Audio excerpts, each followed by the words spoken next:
So welcome to day 2 of our vlog. Today we're going somewhere very special. Do you want to point where it is, Joe? We're going to Fenway Park, the home of the Boston Red Sox. Come with us for a little adventure.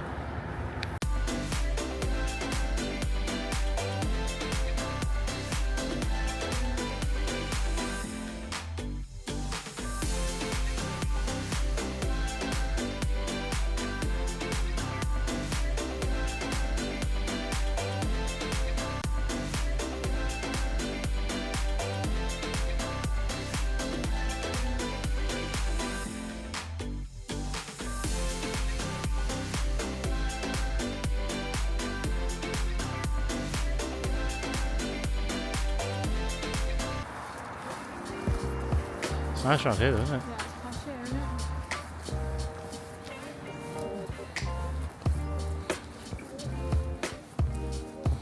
It's nice in houses. Yeah, there are houses as well, and they're not apartments. But They're apartments. oh, yeah.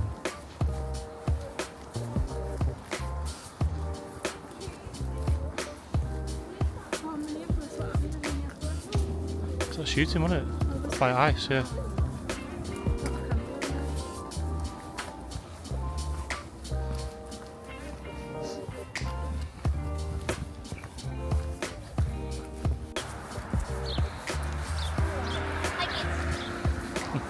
Say hi, kids. Nugget. It's his baseball team. And I've been whacking him.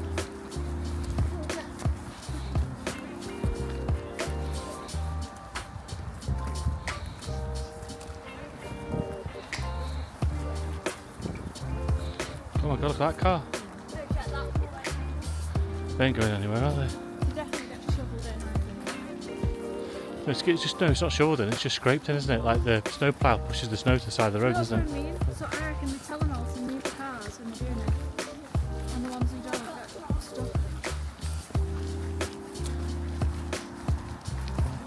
It's a nightmare, And isn't it? tarmacking. Yeah. Yeah, but how do you tell people as well?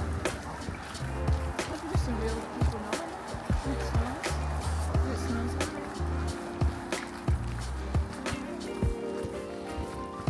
These big gates. I'm not done. It's really nice, isn't it? Oh my god, it's so much. It's like like Kensington or something.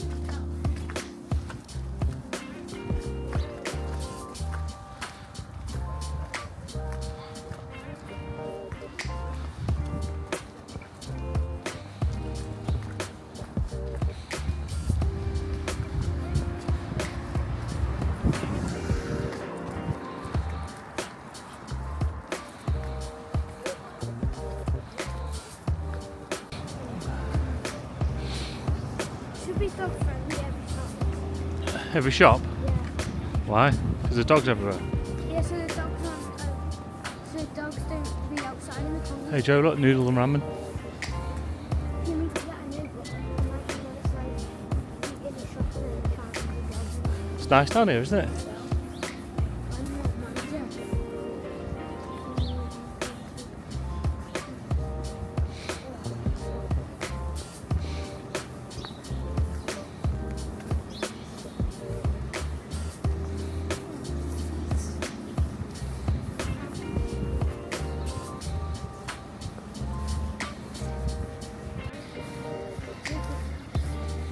Also, I think the gate's on the far side that we've got to go to, so... Hey Joe, Yeah. welcome to Back Bay. Jack, welcome to Back Bay. Huzzah! Jack, can you give us a huzzah? Can you give us a hiss? What about hiss? Hiss. Boo. What was the other one? Fee. With the nose.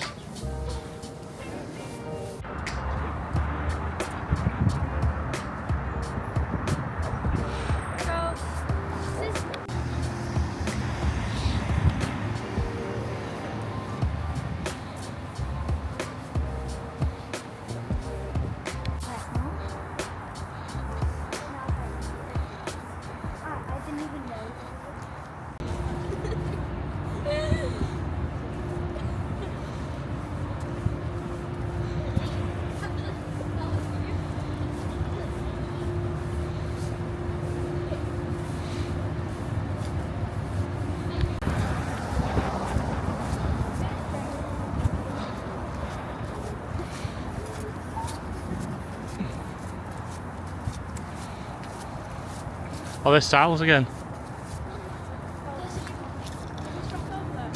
Yeah.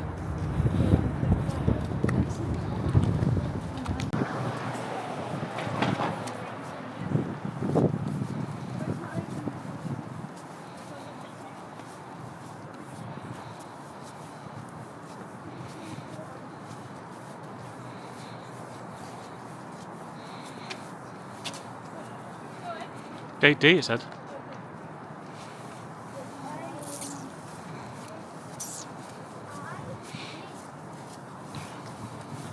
Is that all the titles?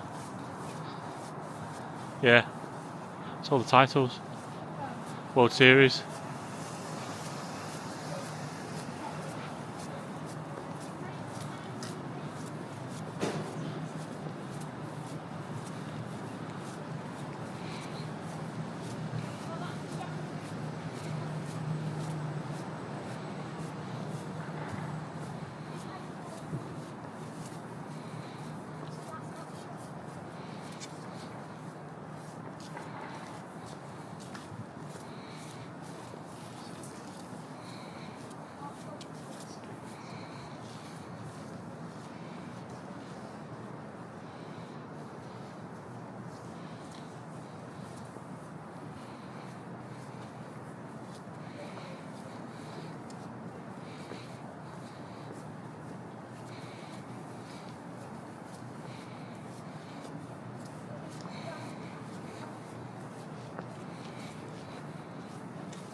Hey?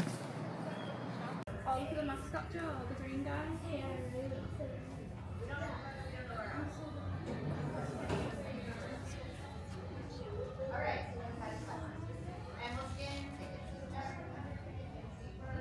Oh my god.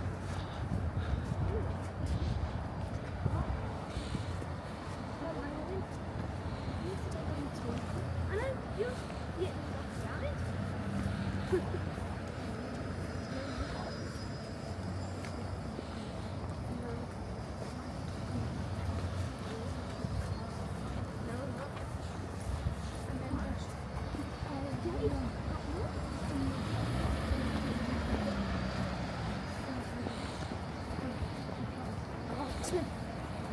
We've got to go back in the shop now. Yeah.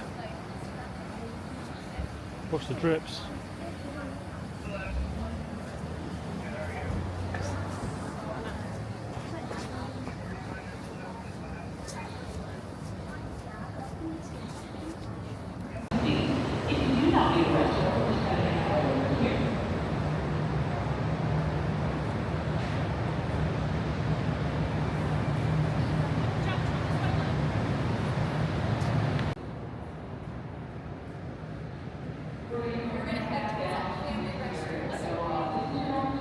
No.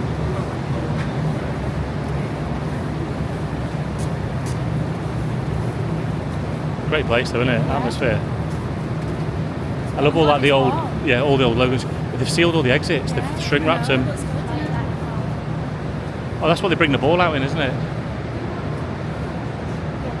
That's when they bring the ball out for the picture, I think. That's how they bring the ball out.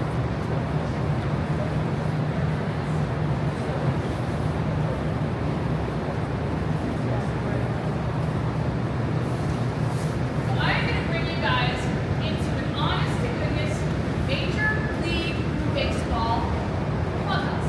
Follow me.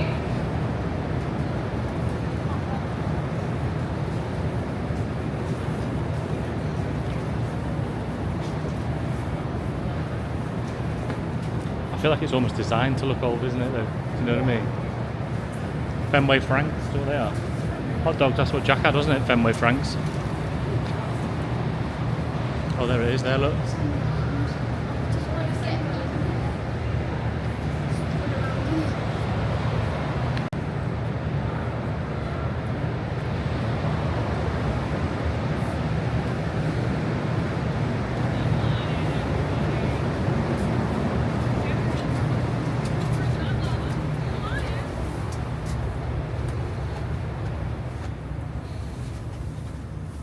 This has been the Visitors Clubhouse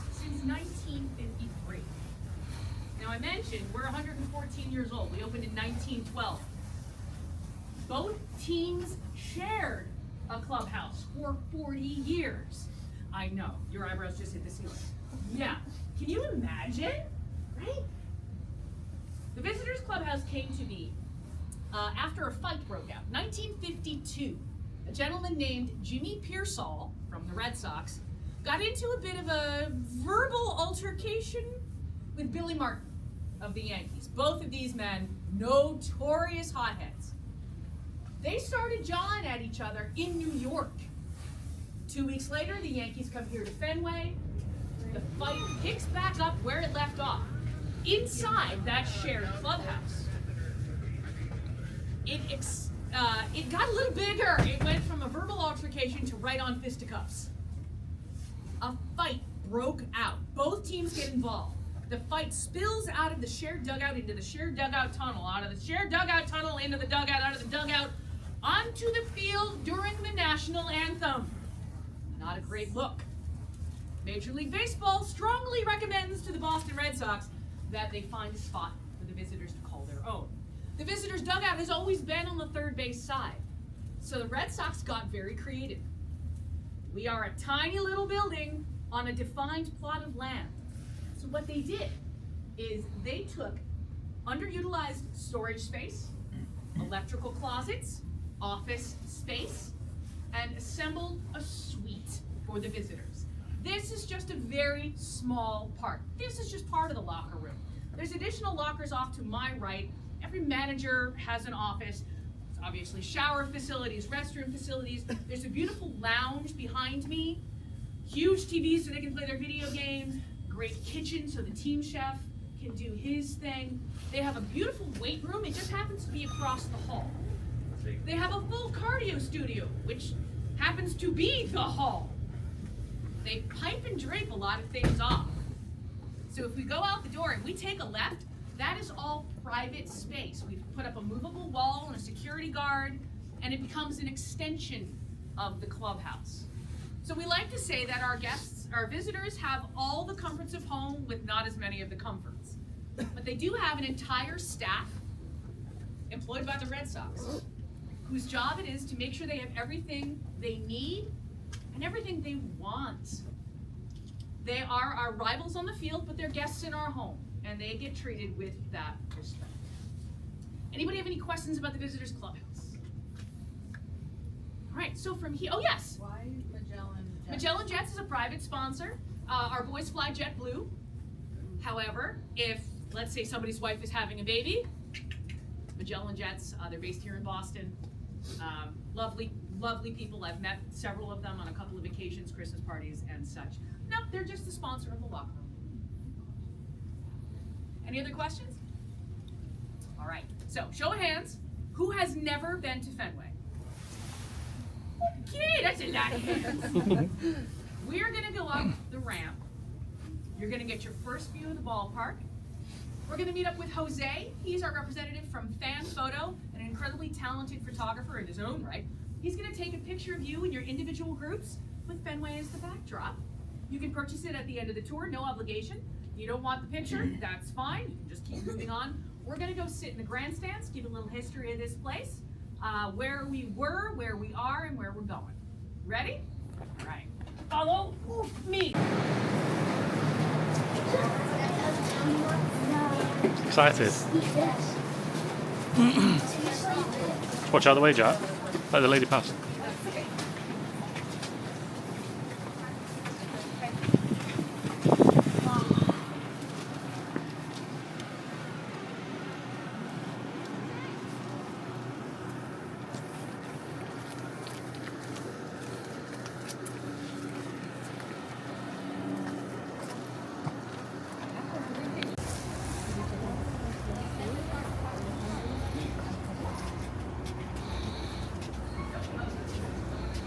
At you. You just want to go up one more road, you can come get a better view.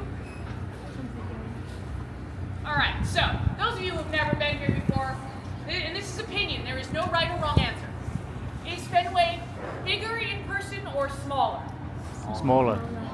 Well, that was to a man, wasn't it? Yes.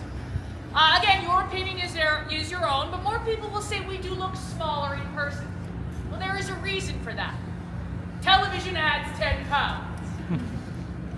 We are the smallest playing surface in all of Major League Baseball. We are around 85,000 square feet, fair and foul territory combined. Average ballpark, about 110. We are tucked onto 8.5 acres here in the Fenway neighborhood of Boston. We are named for the neighborhood.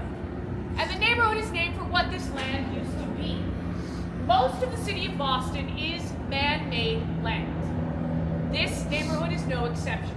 This was Charles River watershed. It was fen, which is similar to swamp, marshy, boggy, wetland. Around 1870, city planners began to fill it in. Folks built homes, folks built businesses, and in February of 1911, the Taylor family purchased this 8.5-acre plot of land surrounded by 5 streets. The 5 streets form our boundaries and give us this very unique shape. Home plate, which is by those generators, home plate is oriented so the sun won't set in the batter's eyes. With that stipulation, the architect could only go so far out into left field until he hit Lansdowne Street, right? That is why we have these strange dimensions.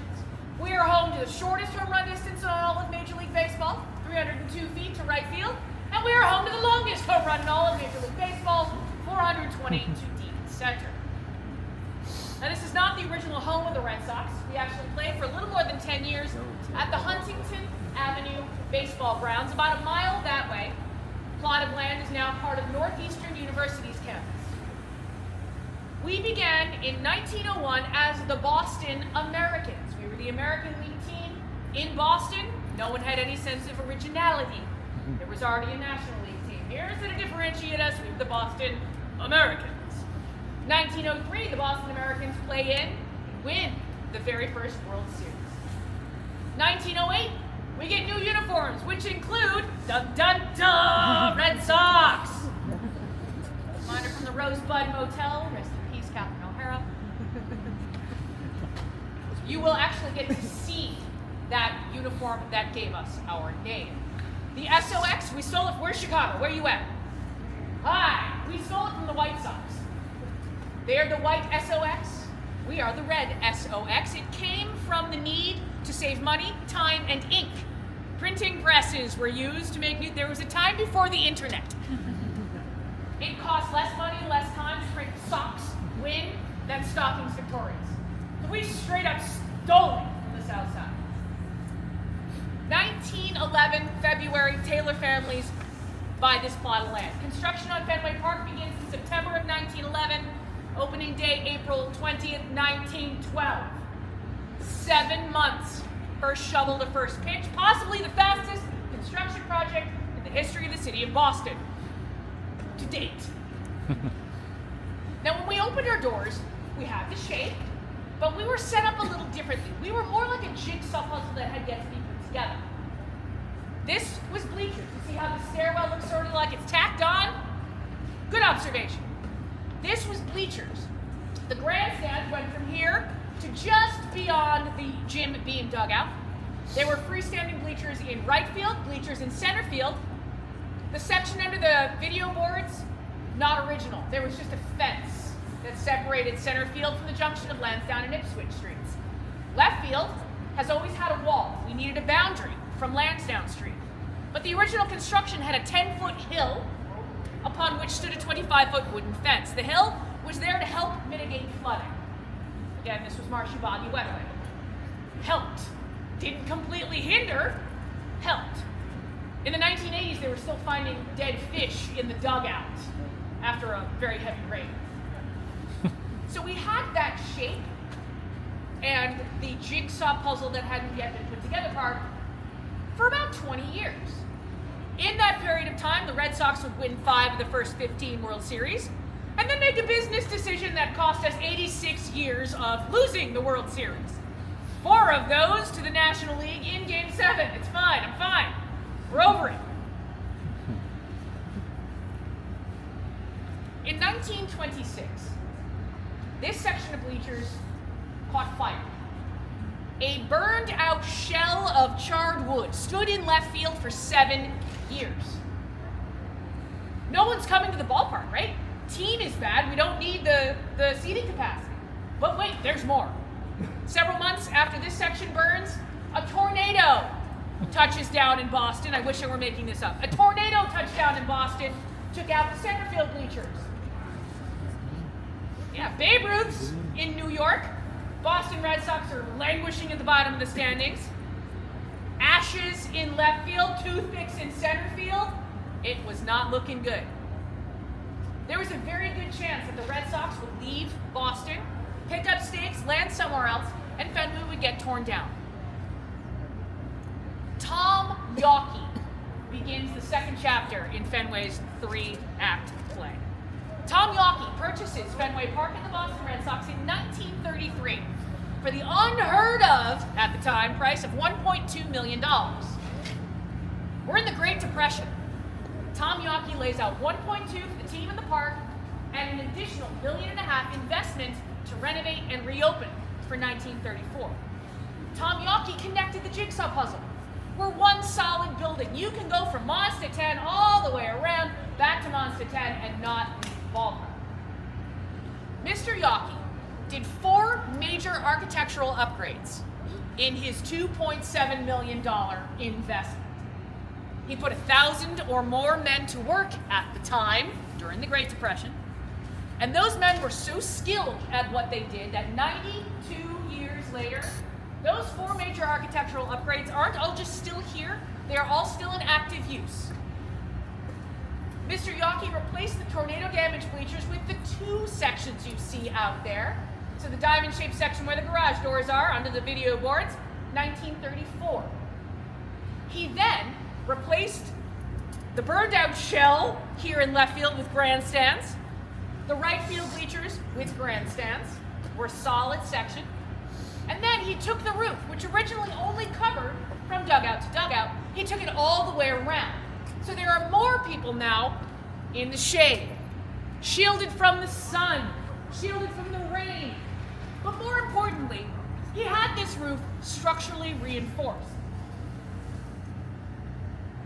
This is 1934 steel. This 1934 steel gives this fan the most amazing view of, oh, hi, 1934 steel. However, this is how we've been able to add seating capacity to this tiny little nugget of a ballpark that we call home. We couldn't push out because there's 5 streets around us. We can't do what my beloved Buffalo Bills are doing, building a brand new stadium in the parking lot with the aim to demolish the old. We don't have a parking lot. We're about as old as cars. Think about that. We went straight up because Mr. Yawkey had the foresight to extend and reinforce this roof. There's 5,000 seats on our roof. So we have the bleachers, we have the roof. Because we were built inside of 7 months, the grandstand section was simply cement steps. We have this one solid section now, so Mr. Yawkey added 12,000 oak and cast iron seats to this grandstand section. The exact same seats you're squeezed into right now. How we feeling? Yeah, your knees and chin are becoming intimately acquainted, right? You are sitting in history. You are sitting in the oldest seats in all of Major League Baseball. You are sitting in the only remaining wooden seats in all of Major League Baseball. We even have the original cup holders. Called here, dear, hold this and go and get a hot dog. What they lack in the creature comforts, though, they make up for in history. Think about it this way. How old are you guys? 8. 8? Perfect.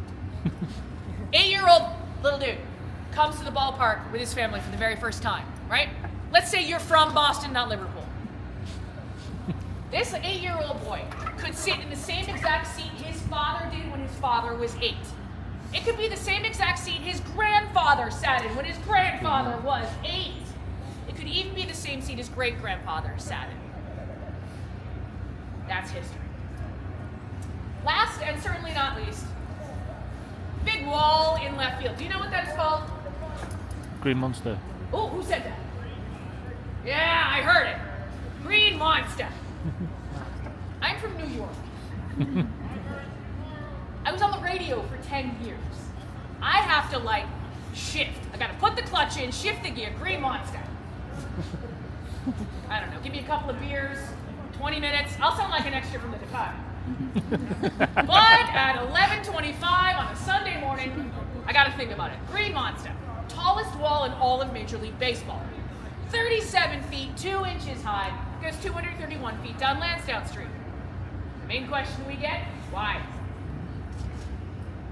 When this section where we are was being created, a fire broke out. We had bad luck with open flame in left field. It destroyed the 25-foot wooden fence that was on top of that 10-foot hill.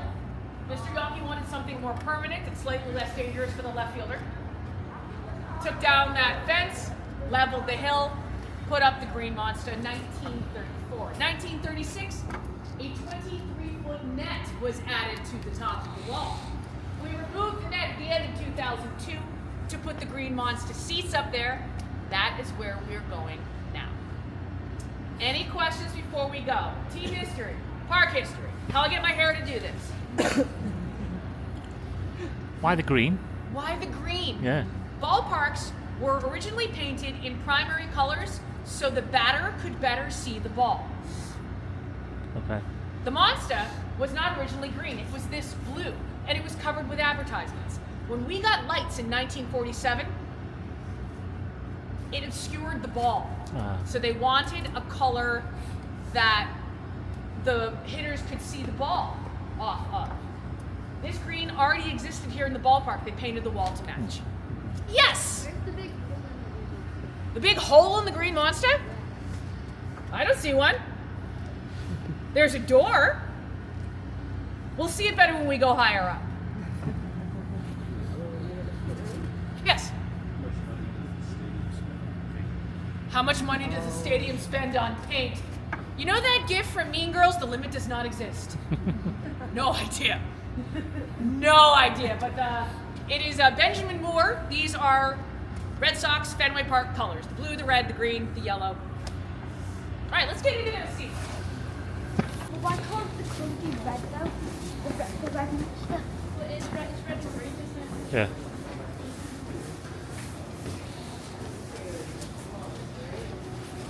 It's funny that it's all open as well. It seems it's so cold. I was thinking where just no one can stand. I want to do it playing. They play on the pitches bit, don't they? Oh, it's probably behind the green monster. Yeah, because then all the seats, yeah.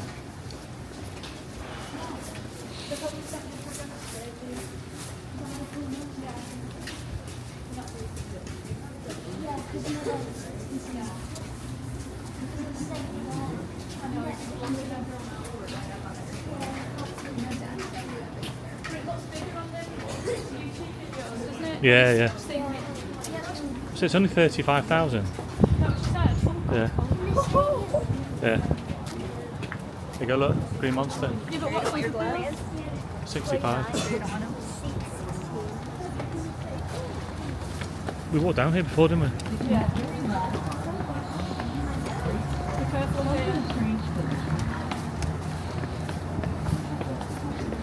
But there's 3 stairwells to get onto the wall here. Please use all 3. I just ask you stay here in these 2 sections. Please do not go beyond the light tower.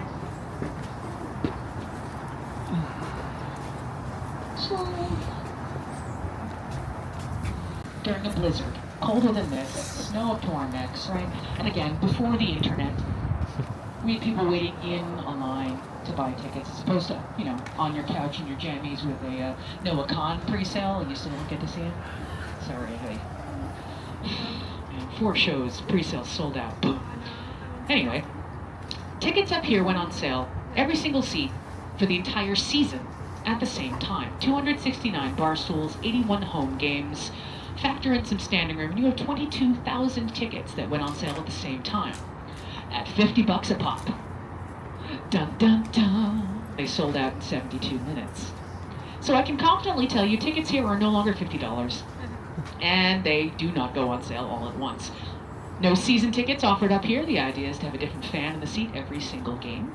And pricing changes. It's called dynamic pricing. It's like an airline ticket. Costs you more to fly on Christmas Eve than it does on Christmas Day.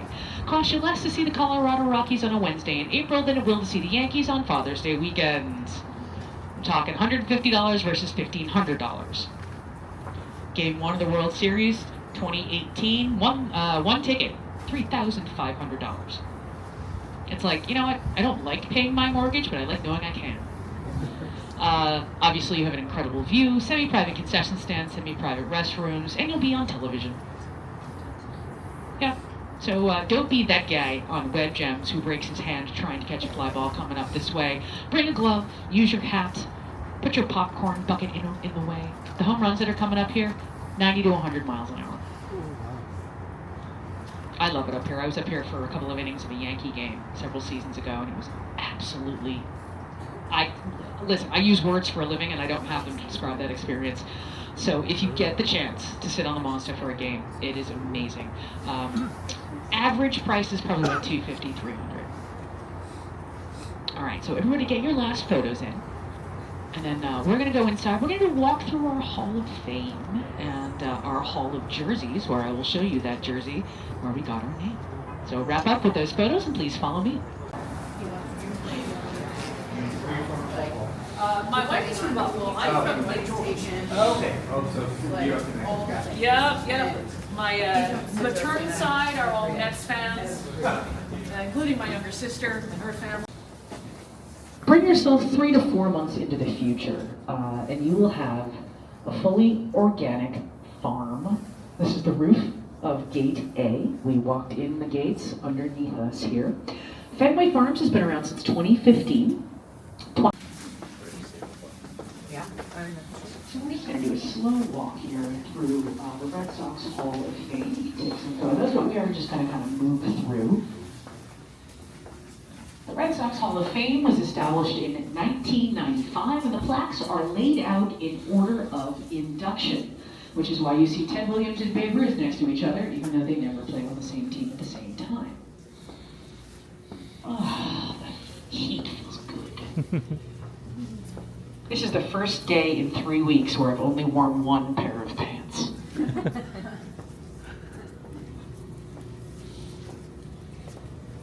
Grow up in the mountains, you learn how to layer. Long underwear is your friend.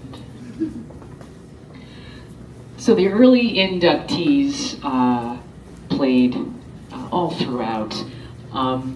You will see not just players, but coaches, managers, ownership, broadcasters. The head of the grounds crew is inducted into the Hall of Fame. No tour guides yet. I'm still lobbying. I'm trying. Many of the names that you will recognize from the modern Red Sox, you know, the band of idiots and the bearded brothers are down this way. So my favorite, Kevin Euclid, is down here. You got Manny, you've got Big Poppy, Tim Wakefield is down here. And in addition to human beings getting inducted into the Hall of Fame, we also induct memorable moments. So moments in time that really typify the Red Sox. We have Carlton Fisk waving the ball fair 50 years ago. Pumpsy Green, the first black player from the Boston Red Sox. It is Black History Month, so we like to acknowledge Pumpsy Green's contributions to the Red Sox. Earl Wilson started a week after Pumpsy Green. We have Curt Schilling's Bloody Sock game. We have Dave Roberts, now the manager of the Dodgers. Dave Roberts turning the tide in 2004. So as we walk down this way, this is our Hall of Jerseys, and we're going backwards through time, so reverse chronology. On your right, we have our City Connect jerseys. The 2025 version, the brand new one, is meant to look like the Green Monster. If you look at the color scheme, the font, the typeface, that is all representative of the Green Monster. The bright yellow one, people get very confused.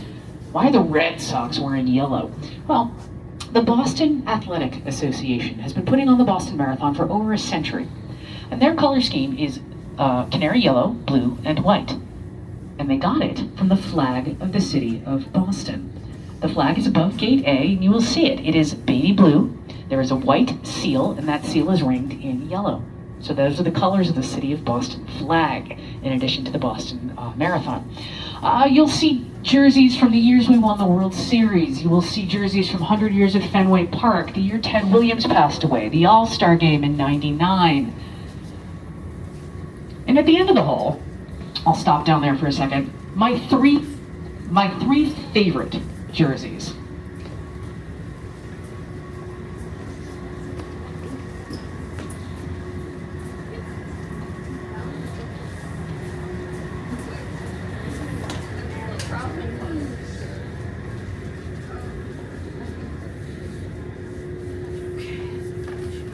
Wow, they must be worth a fortune. These are all replicas. So if you look, all right, San Francisco. I need your help with something. Take a look at that one over there. Yeah, right. So what is the pattern on this jersey? Pinstripe. Pinstripes. Take a look. Babe Ruth wore pinstripes in Boston before he wore them in New York. This is the only year we wore this jersey, 1908, but this is why we're called the Boston Red Sox. Massive red stocking that says Boston. Stockings, too many letters.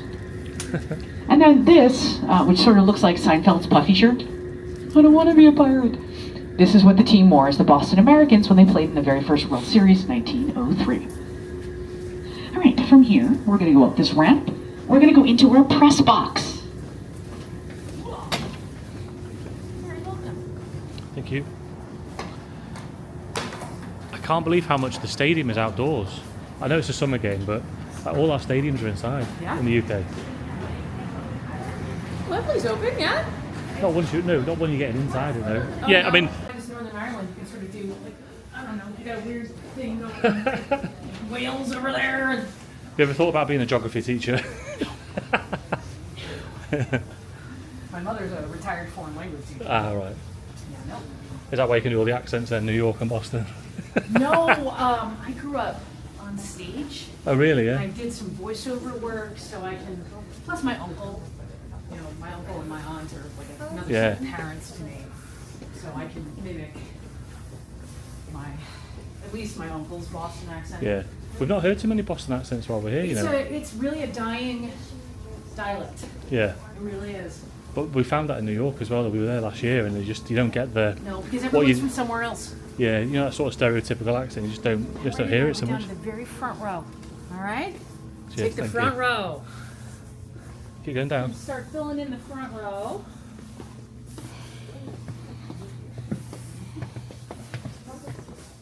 Look at the computer. Yeah, yeah. Check out the computer. I think. This is where the commentary teams are. High up. Is there a seat there for you? Push us down. Yeah. Stand. Go sit down. You said fill up the first row. I know, but there's more people in seats.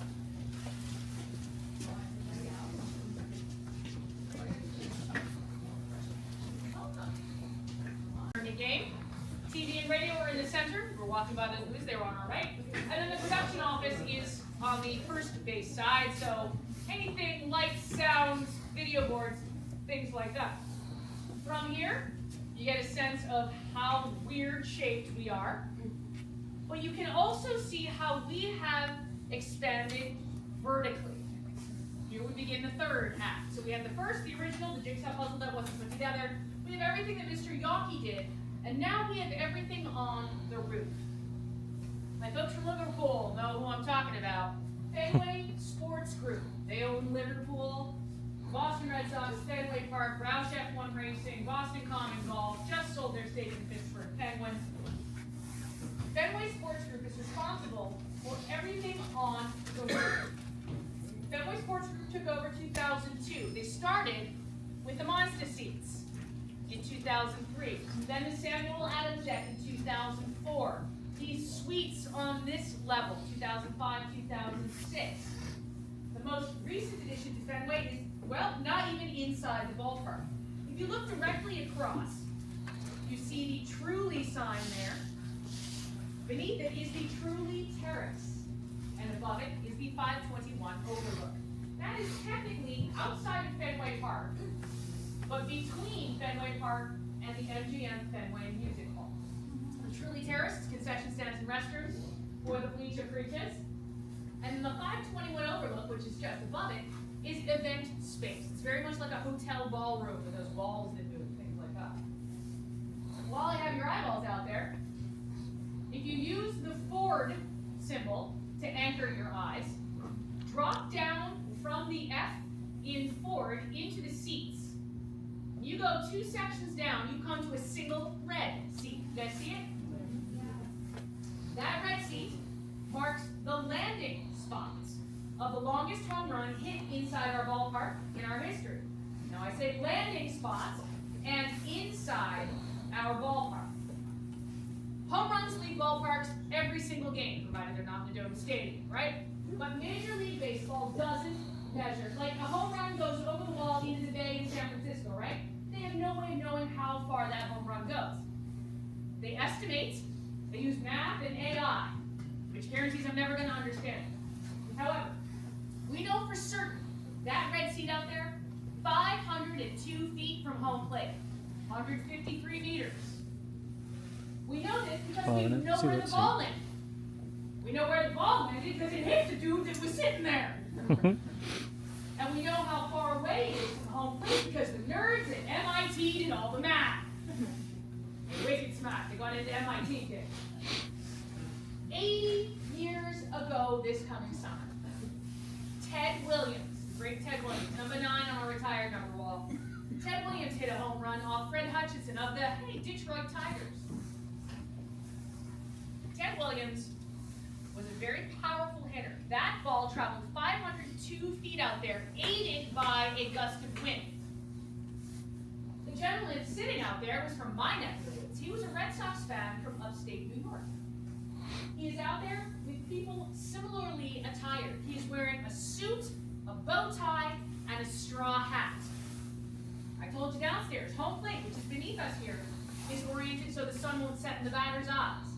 The bleachers, well, you bake like a lot of stuff.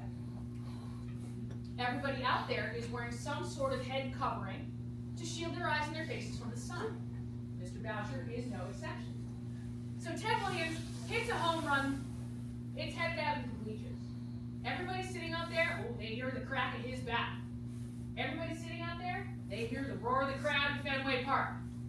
Nobody sitting out there knows where the ball is or where it's going to land because the sun is in their eyes. Everybody in those bleachers ducks, including Joe Boucher. The ball went through the top of his hat. It hit him in the head and it knocked him out. Wow. He was fine.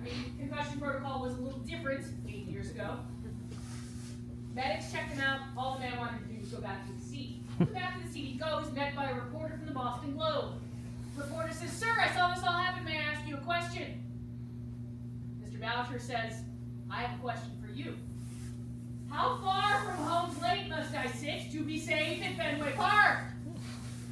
It was rhetorical at the time, but hat tip to those MIT nerds, we now know the answer. The ball travels 502 feet. The answer is 503 feet, one row back. No one has been able to hit a home run ball further than that inside the ballpark by virtue of where we are right now. This was not here when Ted Williams hit that ball. The MIT nerds looked at the weather data. They did their due diligence. They found 30-mile-an-hour jet stream. Ted Williams' ball cleared the roof line, got caught up in a gust of wind. Now, at the start of the story, I said it's the landing spot because we don't know where the ball went, my friends. I heard your question. The ball hit Joe Boucher in the head, and it rolled somewhere. Someone picked it up. No one to this day has ever claimed it. We retired Ted Williams' number in 1984. And at that same time, put that seat out there to mark the landing spots to commemorate that 502-foot home run. That is bleacher section 42, row 37, seat 21. Just a bleacher seat. Anyone can sit there. It is not a season ticket seat. It doesn't cost any more or any less. Any of the seats around there, The only thing, people come to the ballpark, they know there's a red seat in the bleachers. They may not know what it means, but they know they should get a picture of it for their Instagram. If you are sitting there, you will be politely asked to move. All right. Any questions from up this way?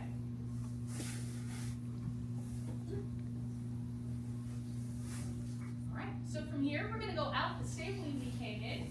Stop for a quick minute on the. We don't like change in New England. We don't like change at all. We're in a 114-year-old ballpark, squeezing into 92-year-old seats. We petitioned Major League Baseball and asked if we could keep the ladder for its historic value.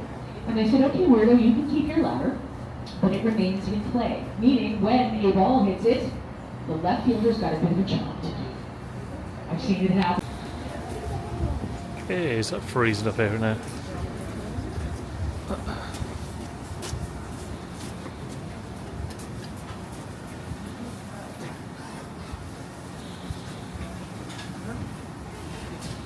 You see that Red Sea better now, can't you?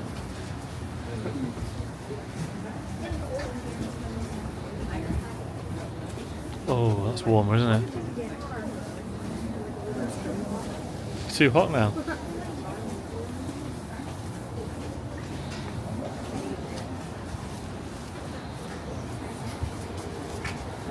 It's mad that all this is open, you know. Imagine people having too many beers here. Well, they're not like the UK then. I think the baseball is. Is it? Drinking, yeah. It's like cricket. Yeah. All day drinking.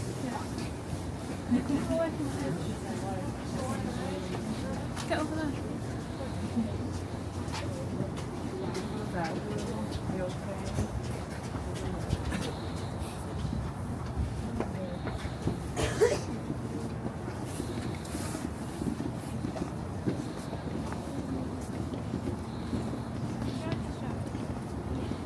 Been interesting, this, haven't you? Enjoyed it? Yeah.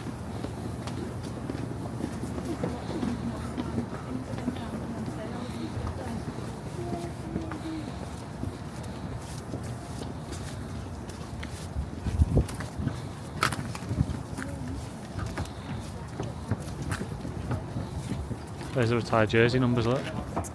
See them? See there, Jack, that 9, 4, 1, 8, 27.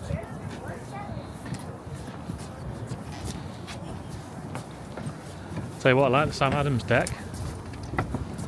It's nice, isn't it? Very Got all the snow on it.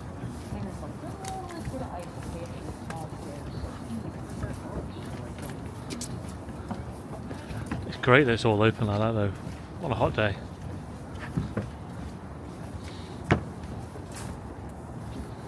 Oh, there's a statue of Sam Adams. Oh yeah, yeah. Yeah, but wasn't it Revere? Paul Revere with the picture, wasn't it? Yeah. Watch the ice show at the bottom. Oh god, it's really slippy though, be careful.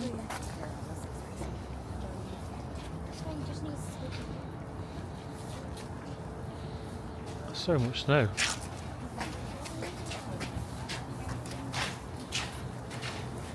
This would be nice. We're now having a few drinks out here. What's up? Watch it, it's icy everywhere. Oh, be careful.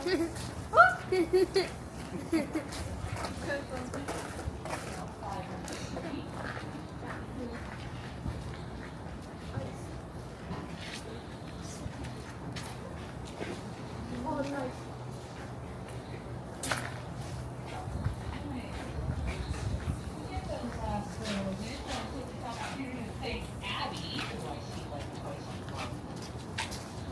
Thank you, Abby, wherever you are. You're having a wonderful hair day, and I love you. And thank all of you for letting this over-caffeinated, hyped-up ding-dong yammer at you for the last hour. From here, we are going to go down 2 full levels, 4 small sets of stairs, and we're going to end in the Royal Rotors Club. This is our museum and archives. You can spend as much time in there as you'd like, or as little time as you like. We're going to enter from the back. There's a ladies' room in the back left, a men's room in the front left. The exit will be in the front right. I'm going to be hanging out there if you want to chat, if any other questions, you want some tips and tricks on what to do in this city, where to eat, where to drink. I have a lot of opinions. They're fabulous. Just ask me. I'm humble. There's that red seat. Crown jewel of our collection is a case of baseballs. Each one of those baseballs is signed by the World Series winning team from that year. If you've never seen a Babe Ruth signature, we got 2. 1927, 1932, center part of the case, top of the shelf. With that, on behalf of Abby, the Boston Red Sox, Fenway Park Tours, my name is Meredith. Thank you for coming to see us here at Fenway Park. Thank you.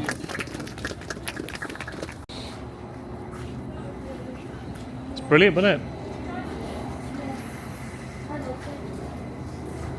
Sitting in Fenway Park makes me want to go again. But we can just go buy the red chair. We've got to go get a wicked span at Harvard, don't we? Or we could just buy a red chair. Go get the neighbour. Yeah.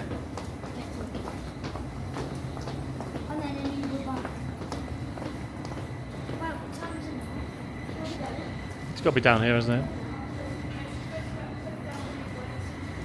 So what are we going to do?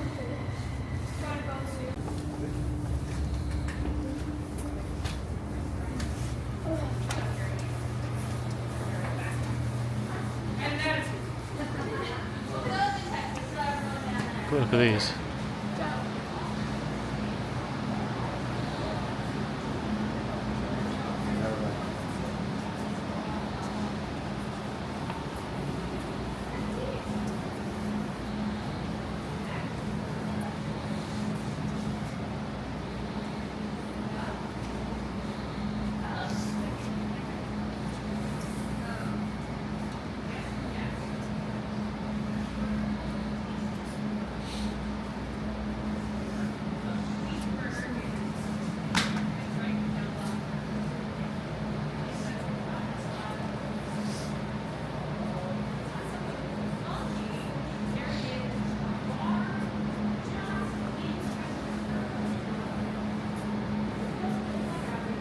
There's the base, look. That's the base, and that's what you've got to get him out with. Oh, is this where his signature is? Babe Ruth's. During season, you see a lot of badges. The only reason why is they were the same color. It's not a random reason.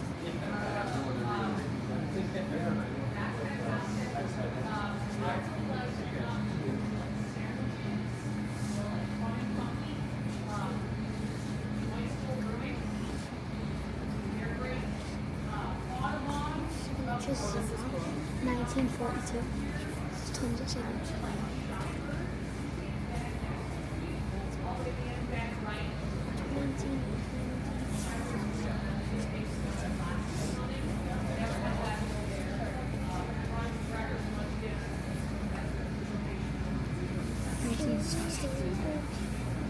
No, you're not Babe Ruth. Not Babe Ruth there.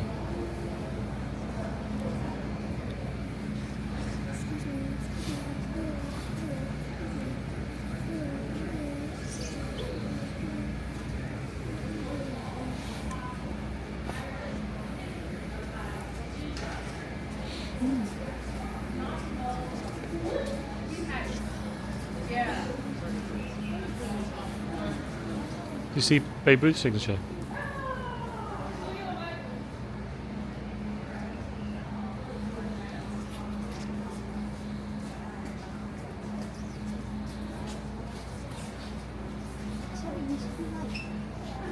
Yeah.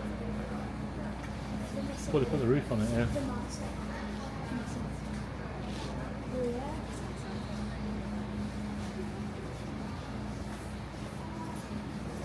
My friend Heather is here next to the exit. She has a photo that's okay to do at the start of the tour.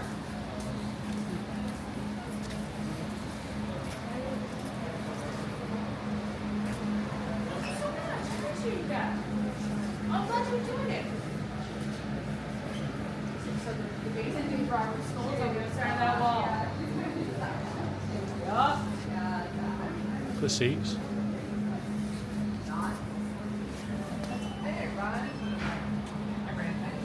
This is a great town to run in.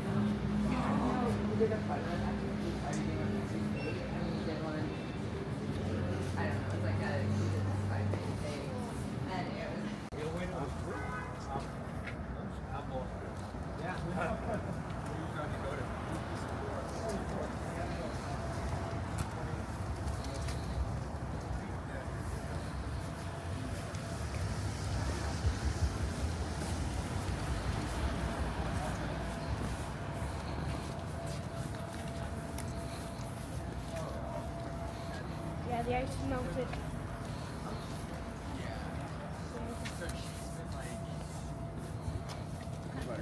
Like, has anything to Yeah, that was the guy who did the home run, wasn't it? He was number 9. That was number. Yeah, number 9. I really enjoyed that. It's brilliant, wasn't it? What was number? The retired jerseys.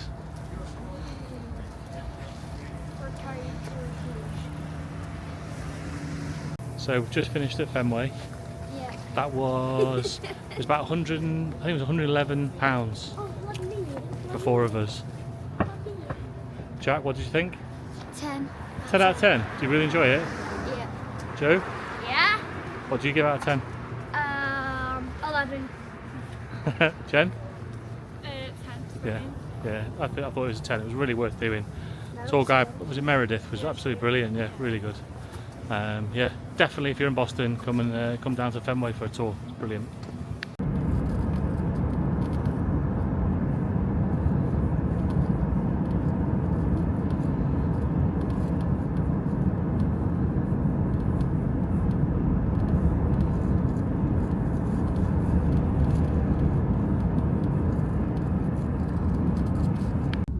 But right now I like the Chelsea Oh right, Chelsea. Yeah. because Steven is there. Ah yeah. The little guy, 17, 18 years old. Yeah.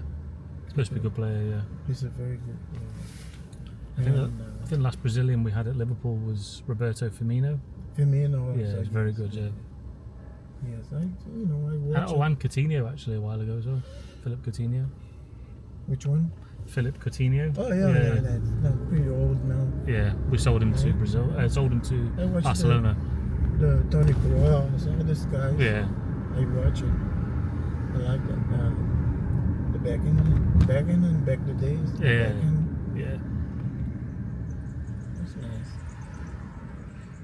My niece she lives in London for almost 25 years. She Really, yeah? had to leave that. Expensive She London. never came here. Yeah. I want to go over there, but It's very expensive, London. 2 kids here. Yeah, One yeah. Is in a school, college, spend money, everything. It's hard for me to take a vacation in London. Yeah. But also, obviously, in the UK, you have more vacation time. So we have more vacation time than Americans generally. And also, like Everything expensive over there, right? But The still pound, because they call free healthcare. the though. pounds. Yeah. the- Oh no, it is at the moment. Yeah, the pound's very money. strong. Yeah. Everything is money. Yeah. Same thing in Brazil now. Same thing. Brazil is very. The land is still cheaper. You can buy a good land in Brazil for. I can tell you like $40,000. Mm. You can buy a big land with the water, everything. But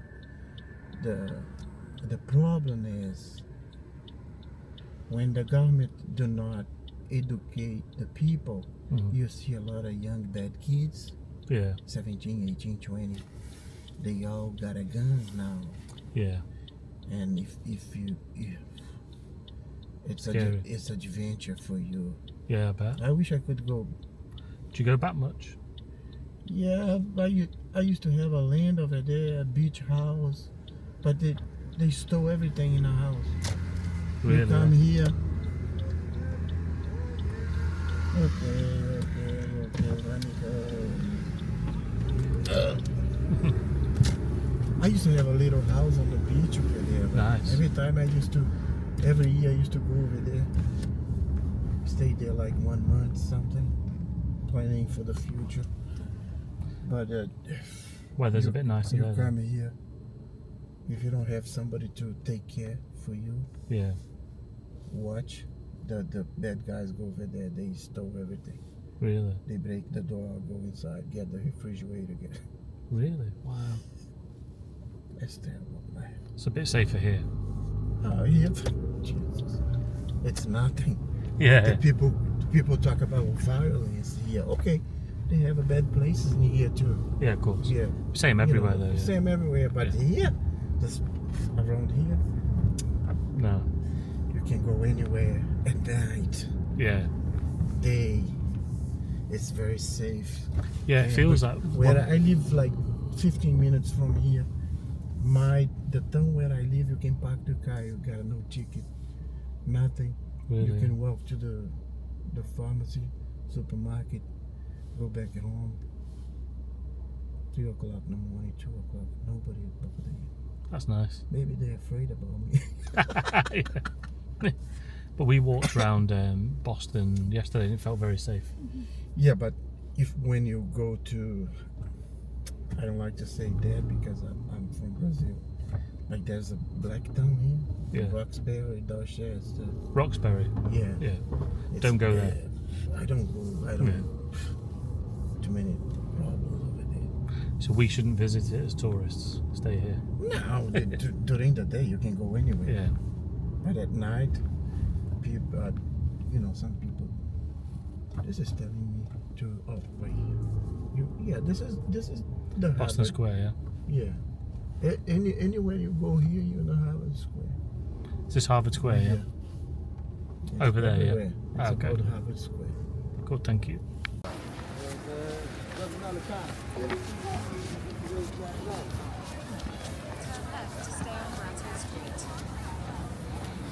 Bear right, yeah.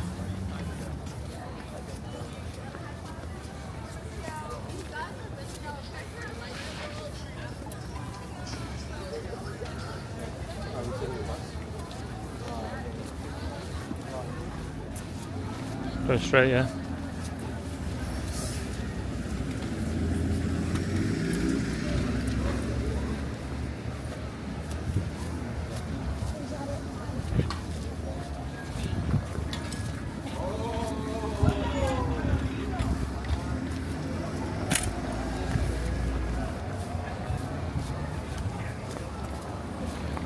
Hey Joe, welcome to Harvard. If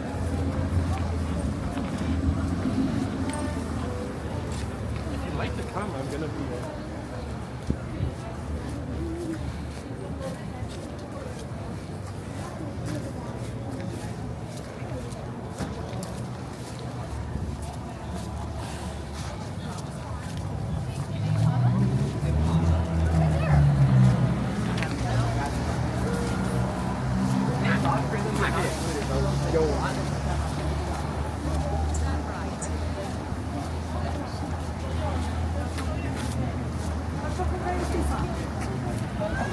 We have to cross over here, I think. So was it like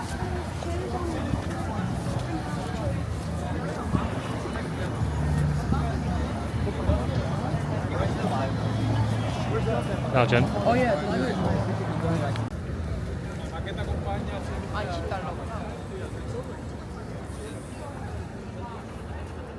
Tour, like it's warm outside, which is a nice thing. So yeah, I just have maybe 2 announcements before the tour starts. And the first one is ensure you have your stickers on during the tour. If by any chance you might have lost your sticker, please let me know and I'll be glad to issue you another sticker.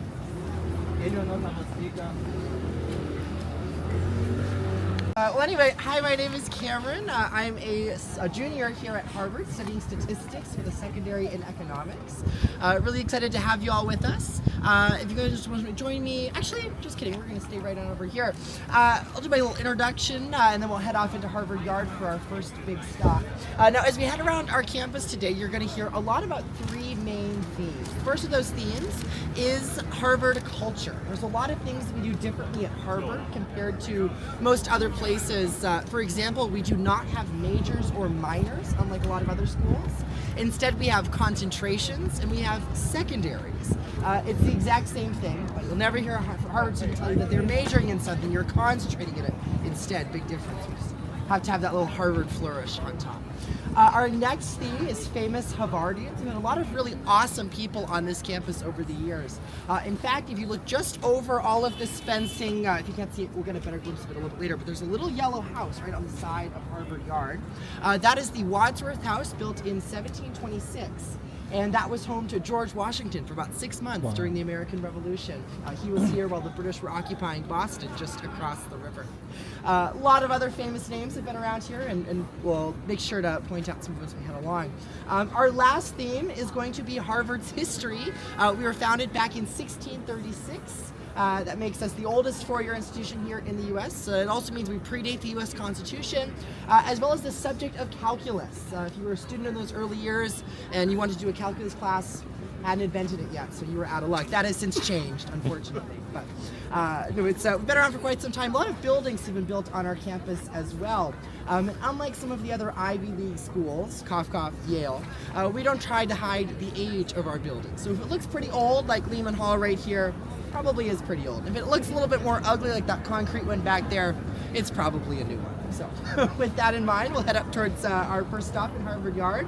If you have any questions, want to chat anything, feel free to come on up. I promise I'm not that scary. But thanks for coming out, and we'll have a good time today. In order for you to break, to basically retire. So everyone that did not make this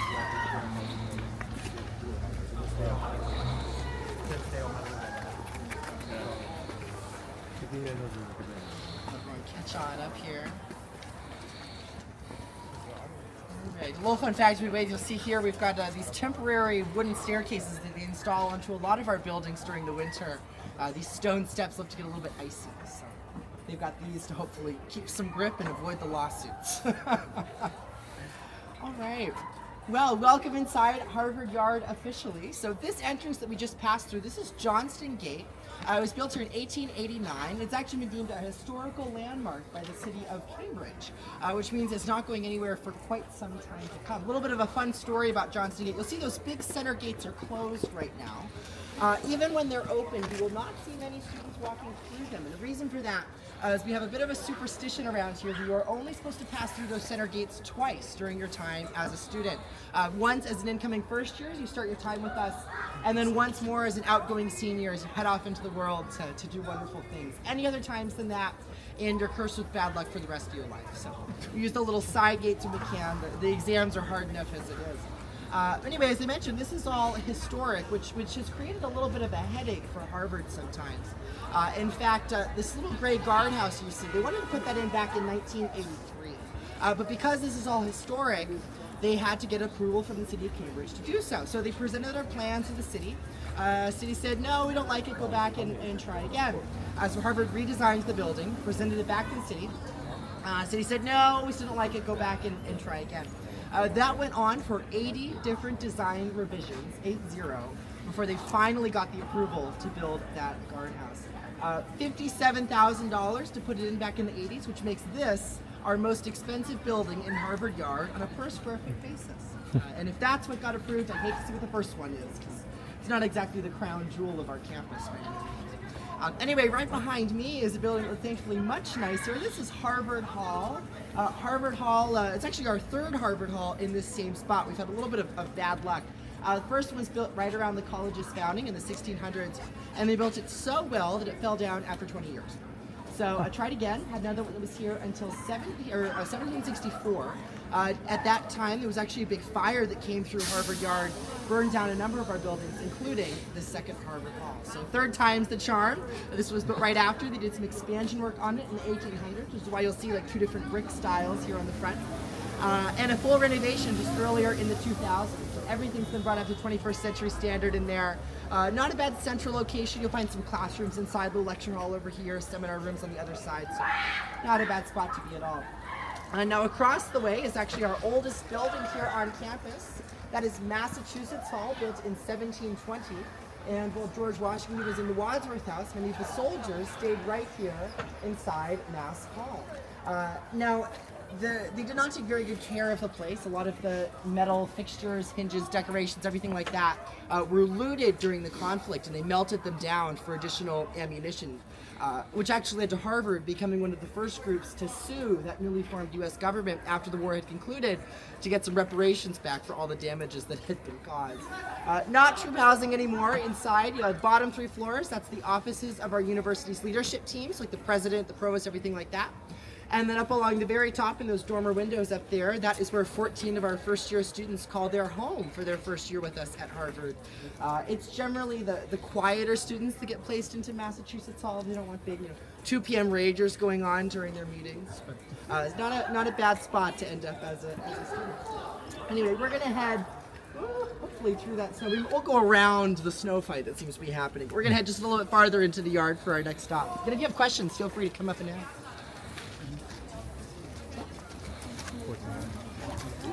Yeah. Yeah, I'm joining in. Yeah, I'm joining in with the snake fight. You are. Yeah. I'm win. I've never seen someone have a snowball fight in a suit before.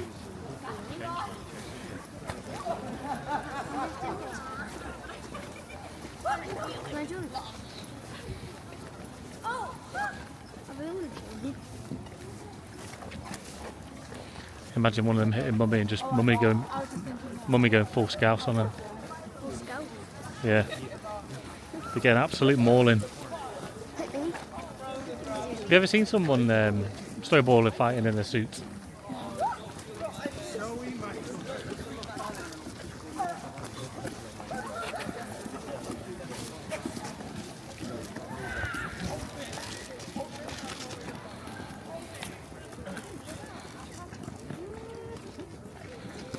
Just kidding. I feel less brave now. We'll do the trick.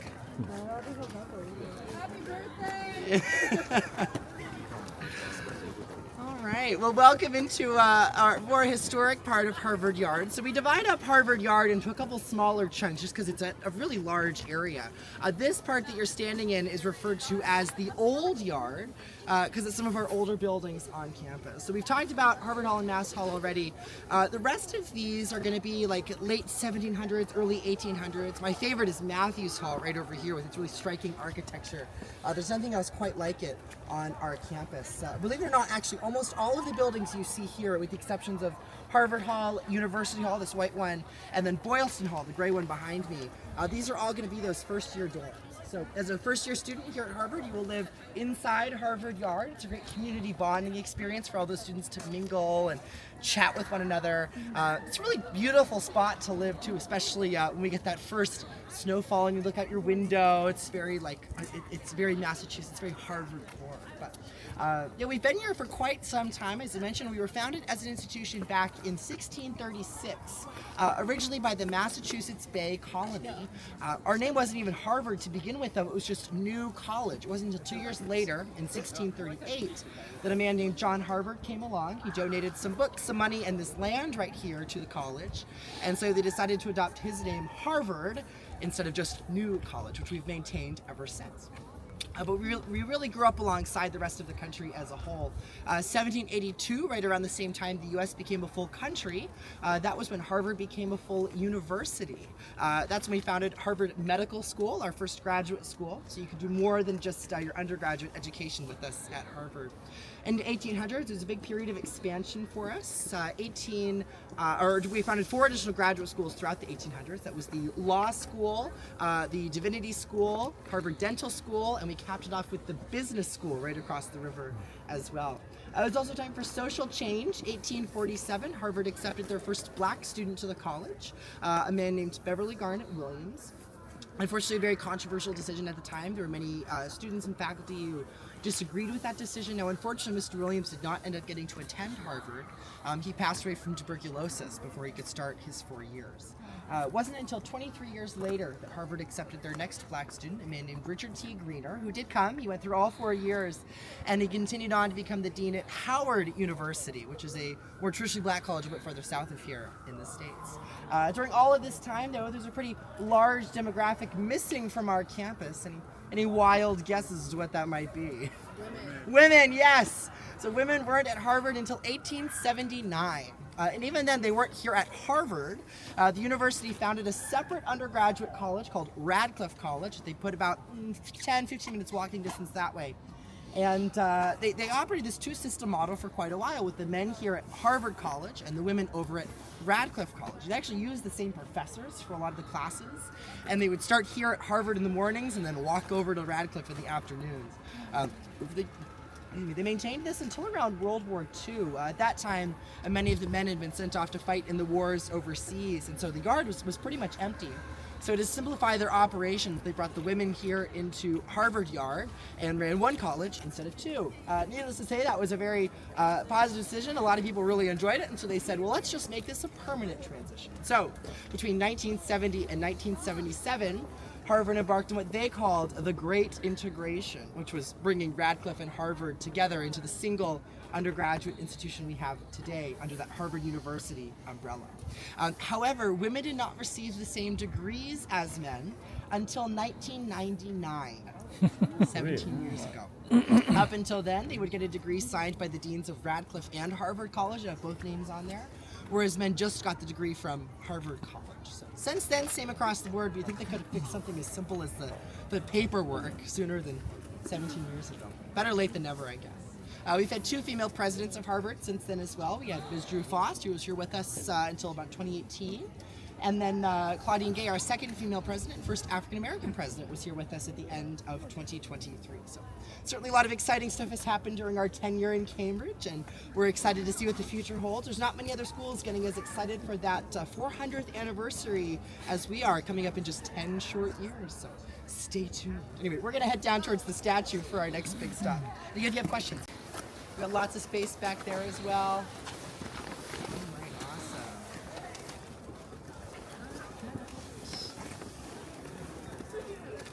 Well, welcome here to the John Harvard statue. This statue right here is actually the third most photographed in the entire United States. We're just behind the Statue of Liberty at number 1, and then the Lincoln Memorial down in DC is number 2. So feel free to take some more, get us up towards number 1. We certainly aren't going to complain. But anyway, this statue was put here in 1884, cast by a man named Daniel Chester French, who's the same gentleman who carved the Lincoln Memorial down in DC. So he's got a lot of famous statues around here in the States. But as much as we love the John Harvard statue, there's actually a couple problems with it. It's known around here as the Statue of 3 Lives. Excuse me. And I'll give you guys a chance to guess what they might be if you're feeling brave. For a little bit of help, there's an engraving on the front of the statue that reads, John Harvard, founder, 1638. Anything about that seem incorrect? We're feeling brave. Okay. The date, yes, the date is wrong. You're founded in 1636, not in 1638. So that's one. So the second lie is the line that says founder. John Harvard was not the founder of Harvard, who was founded by the Massachusetts Bay Colony. He was just a big donor that came along a few years later. Now the last lie is even trickier, but it's not actually a statue of John Harvard. And the reason for that is we have no idea what John Harvard looks like. And it all goes back to our second Harvard Hall in the yard right over there.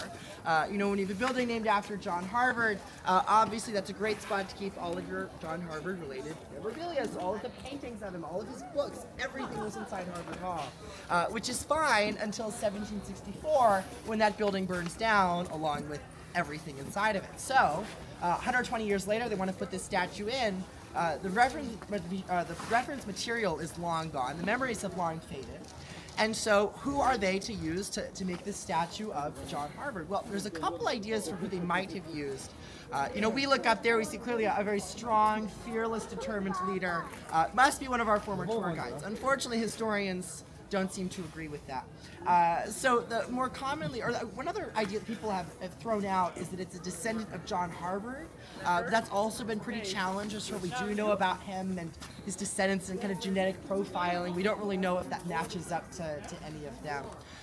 So the more commonly held belief is it's actually a descendant of one of our former Harvard presidents.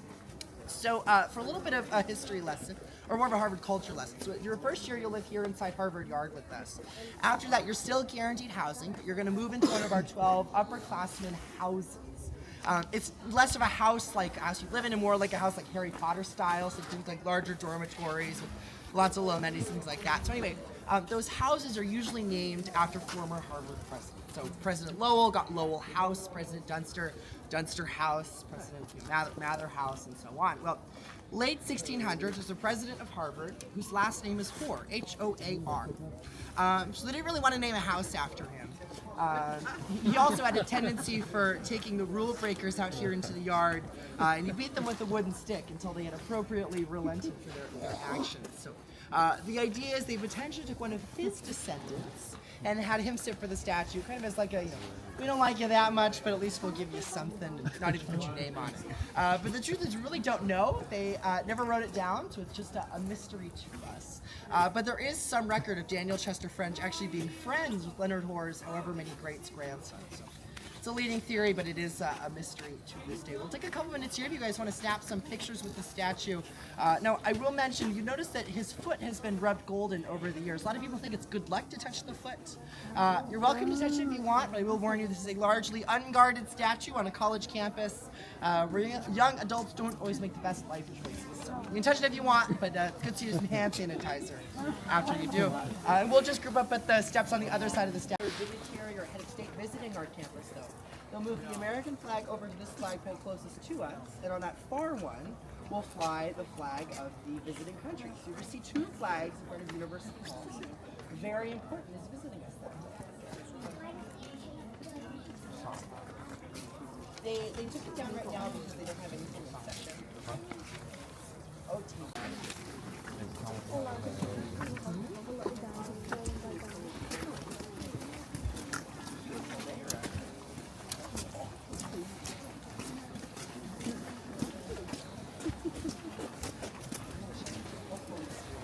we'll probably be here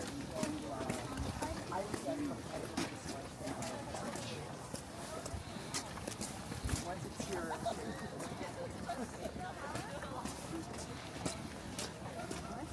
Not right now, it's not.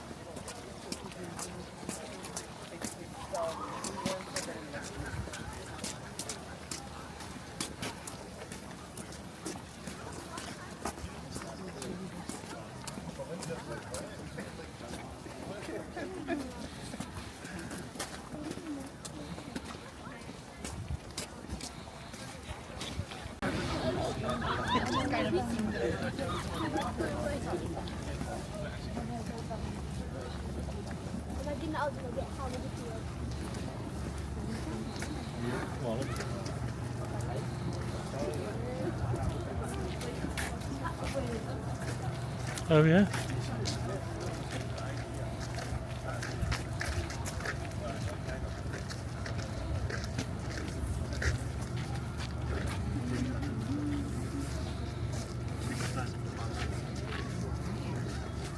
Well, welcome out here onto the Science Center Plaza. This is a great little community spot for all of us here at Harvard. They'll do different events out here throughout the year as well. In the warmer months, they set up a really big like white awning tent right behind me. They'll have different like club fairs and events under for a bit. They also usually have food trucks out here during lunch. So we've got our little waffle truck right now as well. So it's a great spot not just for the Harvard community, but for all of the other residents of Cambridge as well to kind of come together. This area is named after the Science Center, which is right over here to the side. The Science Center was built during a challenging time for architecture at Harvard known as the 1970s. They really busted out the ugly stick a lot back then. And this one got hit a few times. The Science Center was actually built thanks to a generous donation from the Polaroid family. Same family did the cameras back in the day, which is why they modeled this building to look like a Polaroid camera. So you might notice like the shutter button over here on the far side, this like lens housing coming out towards us, the viewfinder over through the trees, like a little film canister going on over here. So I at least give them points for trying. They had a vision and they certainly went with it. Inside, thankfully not a camera, you will find a couple different things. Our main set of lecture halls is inside the Science Center. You will also find one of our 24-hour libraries over here on the side, as well as a number of different classroom spaces and offices for our physics and math departments. Used to be where our statistics department was since the Science Center's construction, but they just gave us a new building just a little bit farther north of here, which is pretty snazzy. In fact, if you look all the way at the top, there's 2 domes on the top of the Science Center.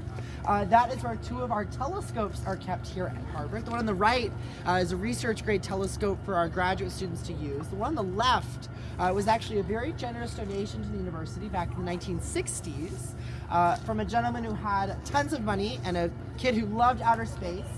So we bought him the nicest telescope on the market, and then 2 years later the kid decided he couldn't care less. So he gave it to Harvard. Harvard kept it in the basement for 10 years and then put it on top of the Science Center once they finished building it. So it's just below what's considered research grade today, but still an incredibly nice telescope.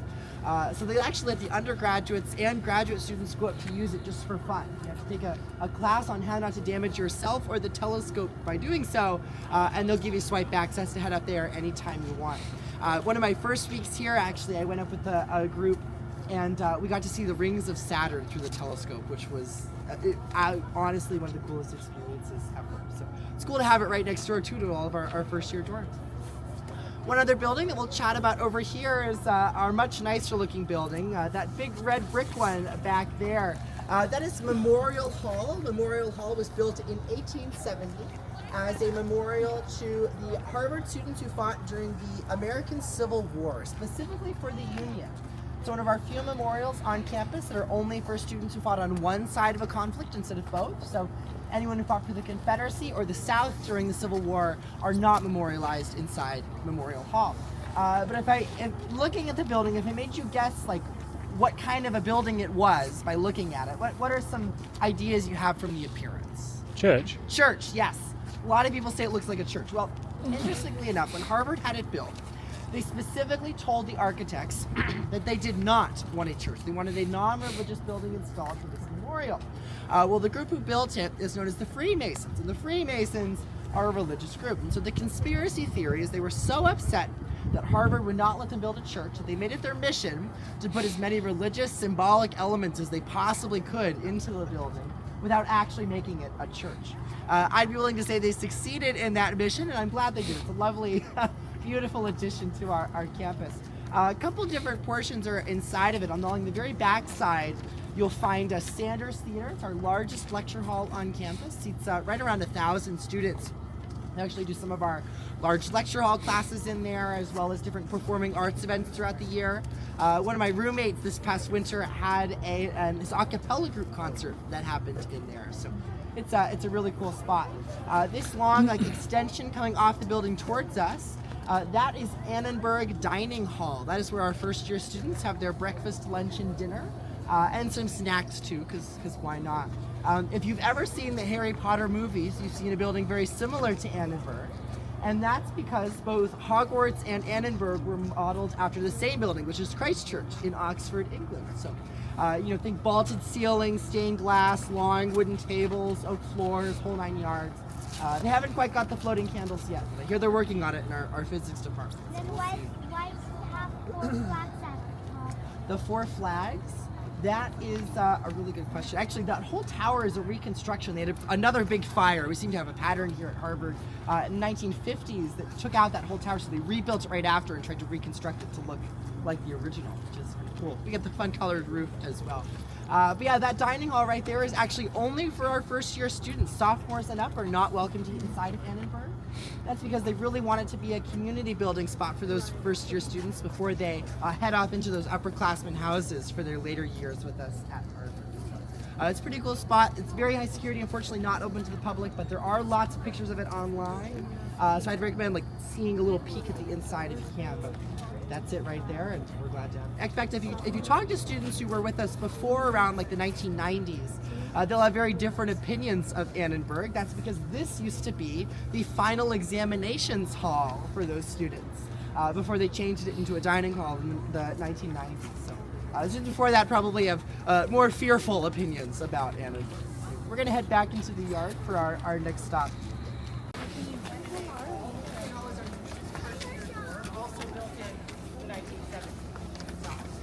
But this building was my first year dorm, and I was a student here, or as a student. And the specific quirk about Canada is it was designed to be riot. It was built during the Vietnam War when protests were happening here on the campus. And so they wanted to build it in a way that minimized the What that means is we've got a lot of weird exterior and interior divisions. So some of the smaller buildings are separated outside. This little building you see with these windows are actually not connected to this set right here. They've got a big wall that goes through the middle. You actually need 3 keys to get to your room as well. There's a key card for the building, a physical key for the floor that your room is on, and a separate key for your room itself. So you gotta hope you don't leave one on your way out the door. You'll be very sad trying to come back home. I only left one of mine once. We survived. Step out of the way. It's a little building. It's has mixed opinions among some of our first years. Some people don't like it because it doesn't look as Harvard as some of the other buildings, but you get pretty big windows, decently sized rooms, so not a bad spot to be.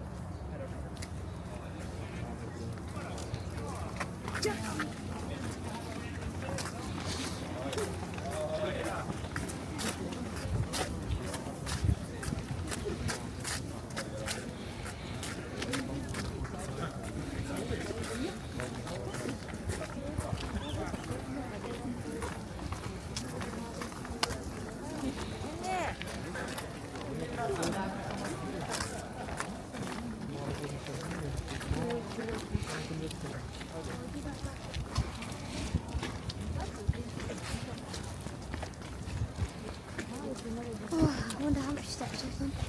Quite a few, look. $15,205. Is it? I think I'm going to do more than yesterday. You think? I don't think it will. We're done after this. I know, but we're going to choose and all.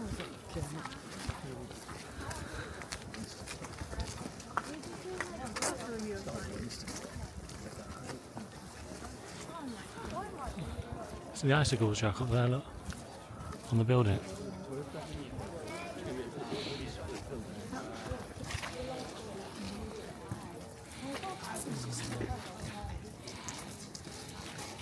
And in the old yard, right over there, this area is also called the, drumroll please, the new yard, because it's some of our newer buildings. So we may be smart, but creativity is not always our strong suit with names around here. Anyway, the new yard, a lot of these buildings are looking at very late 1800s, early 1900s. This building right behind me is the Memorial Church. This was built here in 1932 as a memorial to the students who fought during the First World War, as you'll see from this plaque up above the door, telling the students fought in the Great War, singular, because it was before World War II was fought. It's since been extended to students who fought in World War II, the Korean War, and the Vietnam War as well. And unlike Memorial Hall, Memorial Church is for students who fought on any side of those conflicts. So if you were a student at Harvard and you went on to fight, you're memorialized here. Now the Memorial Church was intended to be a church, and they nailed the design. It's still a functioning church inside as well. They'll have services every Sunday, as well as a number of different events during the week. They actually do a great caroling service here every December. So if you ever find yourself back in the area, swing on by. It's worth a peek. And this area right here is actually the stage for the new yard. Because this area is also used for our commencement ceremonies, which is like Harvard speak for graduation. So every single May, they will set up right around 20,000 white plastic folding chairs in nice, neat little lines all throughout this area right here. They'll deck out all the buildings and banners. In fact, you'll see these little hooks along the sides of these pillars. That is where they'll hold the big like red banners, have like the Harvard shield, everything like that on them. So it's a really special experience to get to send off not just our undergraduates, but graduate students as well in one big spot. The university's leadership is all right up here, speaking out to the crowds. It's actually a really cool full circle moment for our first year students, or excuse me, for our college students, because during their first year, you have your convocation ceremonies where you're welcomed into Harvard right here in this same spot as well. So starting and ending your time at Harvard in the same spot. That feature of this yard being used for commencement has also earned it its other name of the Tercentenary Theater. That's because they first used this for commencement back in 1936 on the 300th anniversary of our institution. So hence the name Tercentenary, or like Third Centennial Theater. Over on the side, you'll find Seaver Hall with these wonderful icicles up top. Seaver Hall is one of our largest classroom buildings on campus. You'll find a lot of different classroom spaces inside of there. It's a little bit dark. You can use a coat of paint, but not a bad spot to have a class. Just behind it, you can kind of see just the side glimpse of it. It's got like the gray stone base. That's Emerson Hall. Emerson Hall used to be our philosophy building. They've since removed a lot of those like designation-specific things for the buildings, and they'll just use them for whatever they can. So like in that philosophy building, I've had an economics class, I had an English class, I had a computer science class in there too. So they really just dot you around wherever they can fit you, and they make it work from there.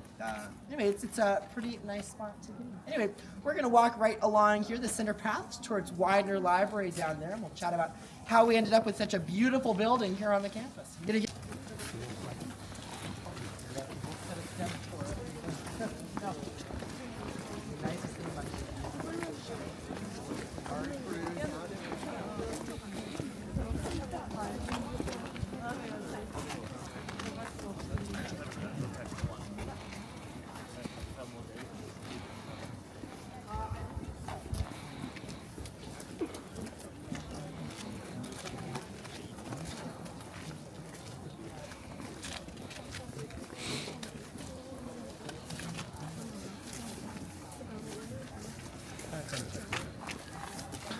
You see the icicles, Jen?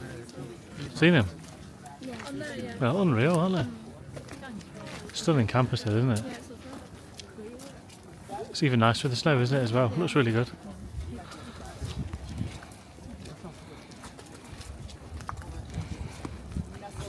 It's funny when you said they based the whole, that's what Harry Potter's based on. It's actually also based on Oxford. That's what he said. Yeah, that's what I mean, yeah.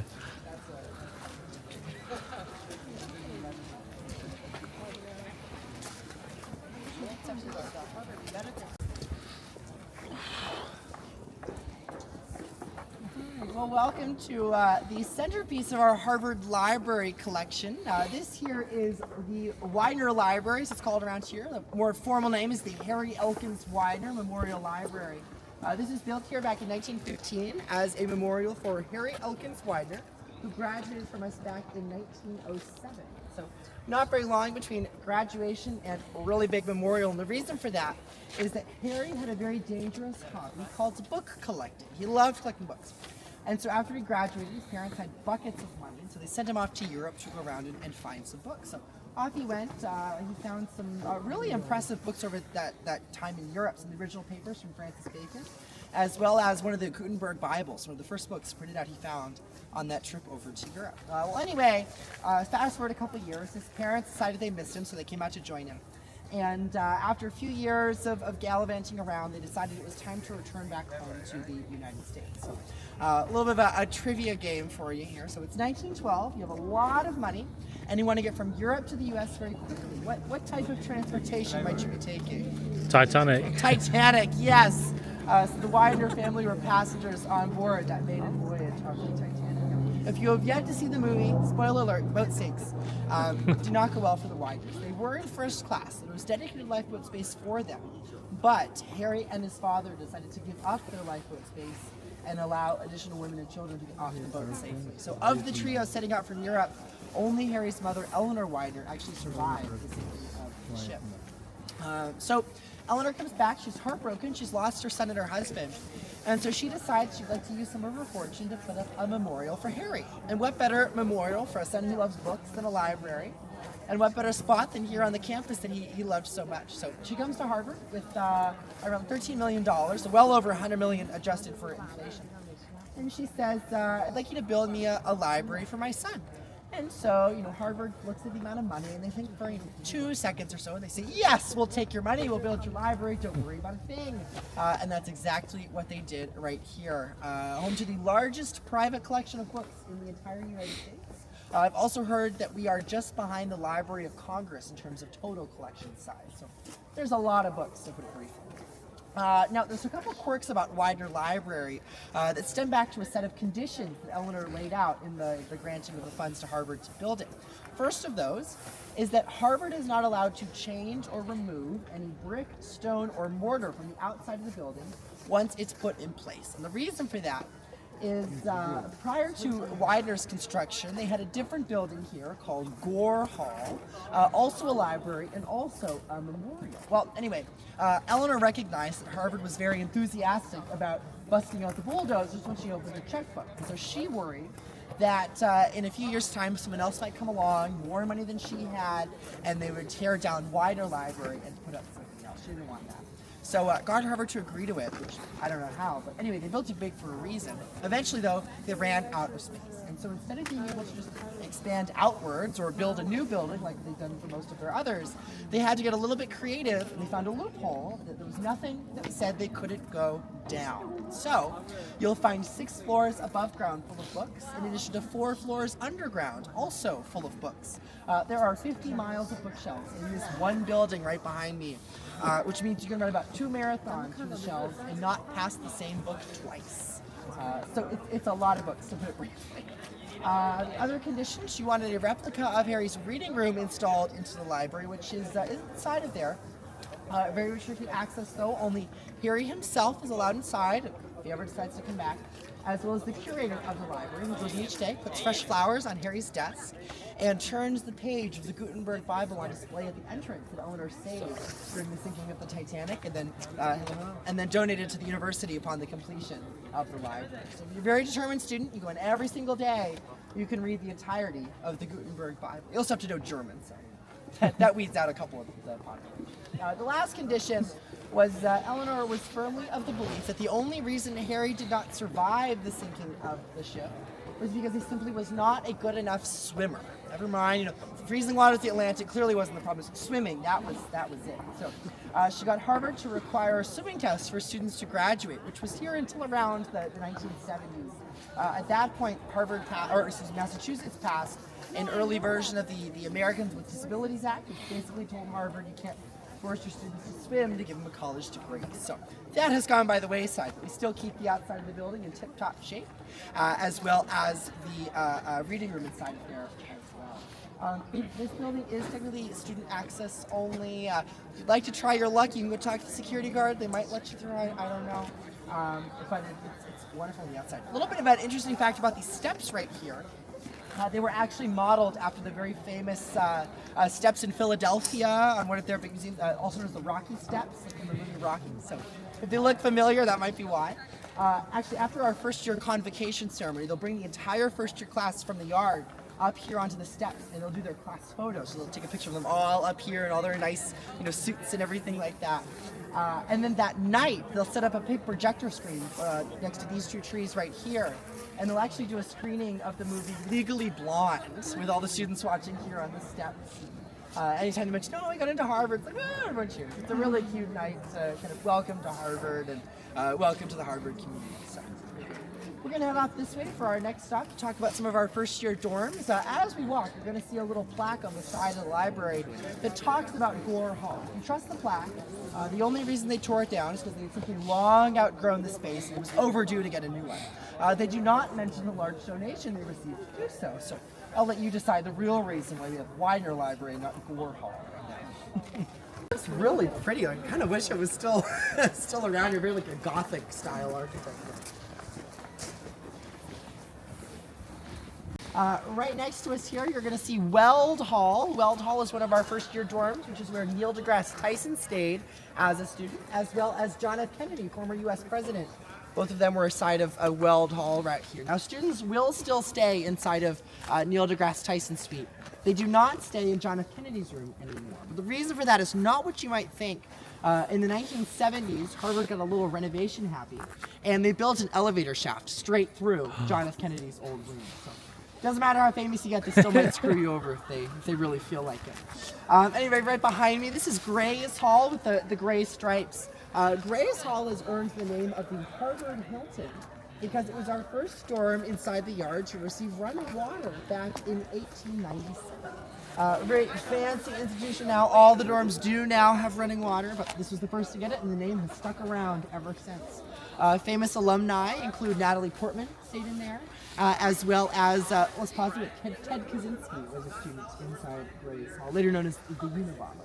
On a much more positive note, right here on the side, this little 3-story tall red brick building is one of 3 that make up Wigglesworth Hall. Wigglesworth Hall goes across the entire southern end of Harvard Yard, and that was where Bill Gates spent his first year with us. Now, Bill Gates did not graduate from Harvard. He dropped out to pursue a startup you might have heard of called Microsoft. Harvard certainly did hear about it, and they were so impressed that they decided to give him a degree anyway. So in 2007, he received an honorary degree from Harvard for his contributions to computer science and maybe a donation or two. But we don't talk about that. That little yellow house next to it is that Wadsworth house I was talking about at the beginning as well. They've just finished a big restoration project on it. So all the scaffolding is finally gone after like what felt like 2 years. So we're going to head down towards some of the upperclassmen houses for our next stop. We'll make a couple mini stops of sorts. You'll find a lot of like offices inside of here, student workspaces, little cafes. If you need a bathroom after the tour, this is a good spot to do it. It is open to the public. They've got lots of little places around. Not a bad spot to be. Across the way, that's Farkas Hall. Farkas Hall is home to the Hasty Pudding Theatrical Club. It's the oldest theatrical organization in the entire United States. Every single year, they put on a fully student-run production. So the students write the show, they're the cast of the show, they do all the production work, everything. And it is always absolutely exceptional. Like we actually, every year, they'll invite, they have a man and woman of the year, so someone famous from like the acting, movie industries, and they'll come and be recognized. And they always are shocked by how good the show is. So they're actually running it right now. Their show this year is the 177th annual show. It's called Saloony Tunes. It's like Wild West themed. So if you're around, they're here until the end of the month, a little bit into March too. So grab a ticket. I'm very excited with my friends. I can't wait. They're also going to New York for a little bit and show it there, and then they do a couple shows in Bermuda. I think just because they want to go to Bermuda. Maybe there's a lot of people down there to watch it. Right next door to it is Apley Court. Apley Court is one of our 4 first-year dorms that are not inside of Harvard Yard. They're not slumming it too bad in there, though. They've got private bathrooms with marble fixtures, so pretty snazzy. Stand over here on the sidewalk. We're going to be heading in this direction afterwards, so feel free to come on up. Which in this case is carnal engineers, right? Right. So then, like, eventually going. We'll try to squeeze in. I think they're going to try to get a car through here too. So I'm going to slide a little bit more up. I'll make sure to talk in a little pan so everyone can hear me. All right. Well, welcome to one of my favorite parts of our campus. These are going to be our upperclassmen houses. So for your 2nd, 3rd, and 4th years, you'll still live with us here on campus. But you're going to be living down here by the river or at the old Women's College campus. We've got 9 of our houses here and 3 at the old Radcliffe campus. Now your house is a really intrinsic part of your identity as a Harvard student. We have what's called the Harvard Intro, which is where you share your name, your concentration, and where you live. It's also the very first question that any alumni is going to ask you is, what house are you in? So it's a really special time. You don't actually get to choose which house you're placed into. It happens on a day called Housing Day. So our housing office will randomly sort all of our first-year students amongst the 12 houses. And so on Housing Day, all our first-year students wait in their rooms, and they, all of our upperclassmen get on all their house merchandise, and they dress up and they get all their big posters, and they all storm into Harvard Yard bright and early, and they will bang on your door, and they will hand deliver you a letter that says, "Congratulations, you're going to be a member of our house for your next few years." So right from the start, you're really welcomed in with open arms, and it just continues from there. Almost every student on campus is going to tell you that their house is the best house, but my house really is the best house. We'll see in a bit. It's because they all really are wonderful places to live. Over here you've got Lowell House, which is where Natalie Portman and Matt Damon both stayed. This is named in honor of President Lowell for starting the house. This was back in the 1920s when he brought up all the land to build these. Back behind us, these 2 buildings are Winthrop House, which is where John F. Kennedy spent his later 3 years. No elevator shafts through those rooms, thankfully. Over here on the side is Kirkland House. That's where Mark Zuckerberg started Facebook. And then in the back corner, all wrapped up with the big clock tower, that is Elliott House. Now, a lot of these buildings are pretty old. As I mentioned, they were built late 1920s, early 1930s. And they haven't received a lot of love since then. So Harvard right now is embarking on what they labeled as the Undergraduate House Renewal Project. So they are going in and doing full renovations on all 12 of our upperclassmen houses. Elliott is the 7th house to go under the knife. They just started this past fall, and it'll be gone for about 2 years. So students that are placed into Elliott are currently staying in our overflow housing, which is basically they've bought every apartment building around this campus, and so they're kind of spread throughout. But they do a phenomenal job with these renovations, really preserving the historic charm that makes each house unique. But still making it much nicer living accommodations that students are more excited to be in. For example, when they did Lowell's renovation, Lowell used to have these weird rooms where you walk through your friend's bedroom to get to your bedroom. Students didn't like that, shockingly enough, so they removed those during the renovation. Anyway, we'll take a little bit of a stroll along here. I'll point out some features of each of our houses. Each of the houses is going to have its own dining hall, its own exercise facilities, its own little special amenities, its own community culture as well. So you might even see some house merchandise as we walk around as well.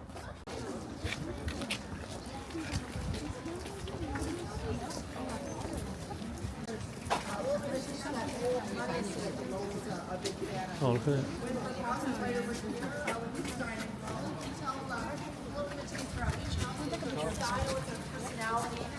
Still provide that same great set of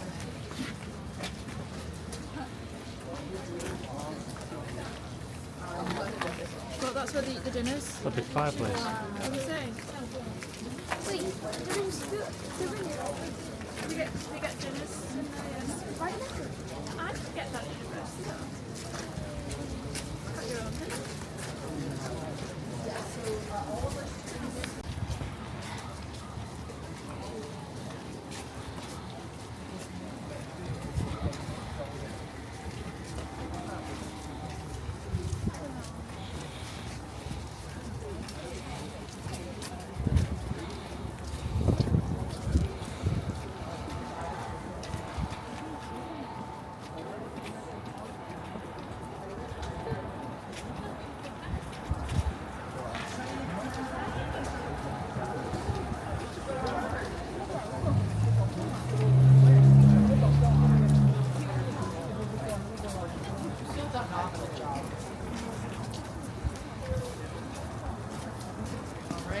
Now right over here next to us, this is Leverett House with the green flags outside.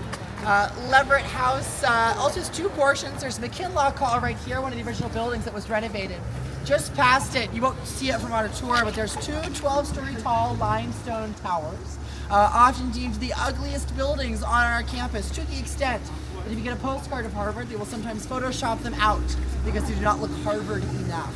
You can see it if you want to. They're definitely a different take on Harvard architecture, but to each their own, I suppose. We're going to slide over here next. Kitty corner, this is Quincy House, which is my house, the best house. Quincy also has two portions. This here is Stone Hall, which was the first building renovated as part of that renewal project. On the other side of it, you'll see it as we walk along, we also have New Quincy, which was built in 1959 and unfortunately looks it. But that's where you'll find like our dining hall with beautiful picture windows. Oh my God. Look is pretty on the outside. You get lots of space if you live in there. That's where I've been the last 2 years. You get a huge common room on your main floor, and then stairs up or down to a set of 4 bedrooms for you and your friends to share. So not a bad spot to live, that's for sure.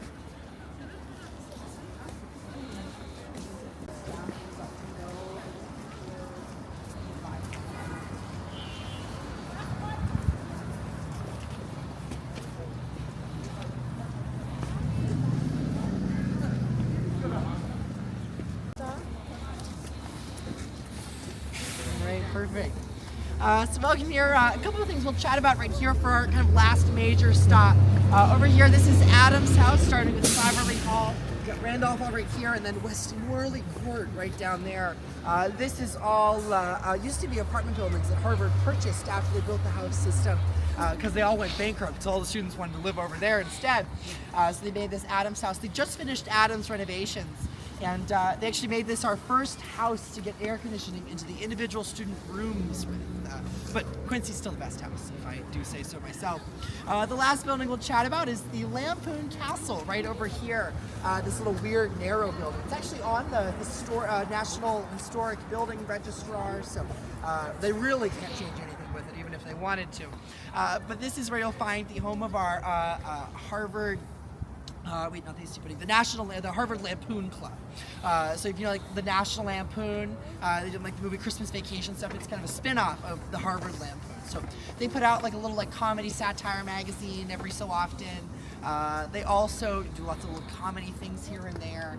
They're a very secretive organization. They also have very big beef with our student newspaper, the Harvard Crimson.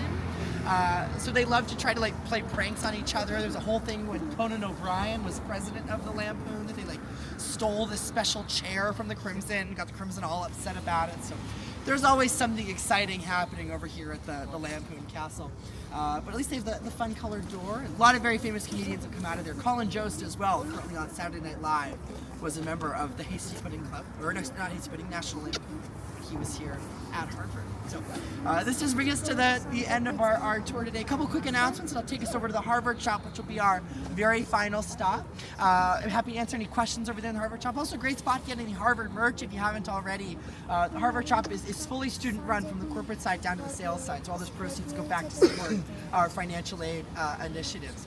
If you enjoyed your tour with us today, we'd super appreciate a review on TripAdvisor, Yelp, wherever you like to leave reviews. Really just help us out. Feel free to mention my name. Again, my name is Cameron. It's been a pleasure to have you with us today. If you did not enjoy your tour, my name was Angelina. I'm just kidding. If you did not enjoy your tour, please reach out to one of our tour managers. We'll do our best to make that as right by you as we can.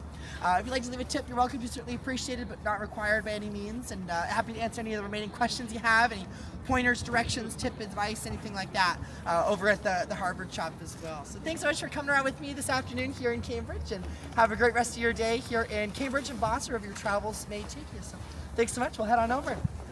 Hey Joe, chat. Where are we? What pub are we in? Cheers. I really didn't know. You show people? Some starters. Oh my god, where's my phone? In those places, it's usually very dark. Dark, a little bit of ambient light. I'm gonna have the pretty bag. Can I go to it, please? Yeah. The spiral. It's a spiral. Come on. Oh, it's a Oh spiral. wow. Do you hate spirals? I'm vomiting because it's... Hope there's another staircase going down.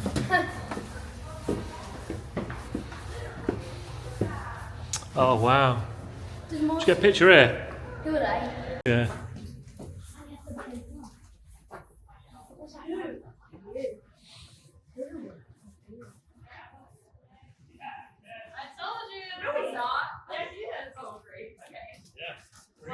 Is that the bar? Yeah.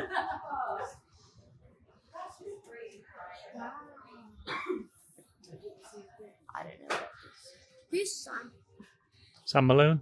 Look. Oh yeah. Who's your favourite one? Oh, Sam was the main guy.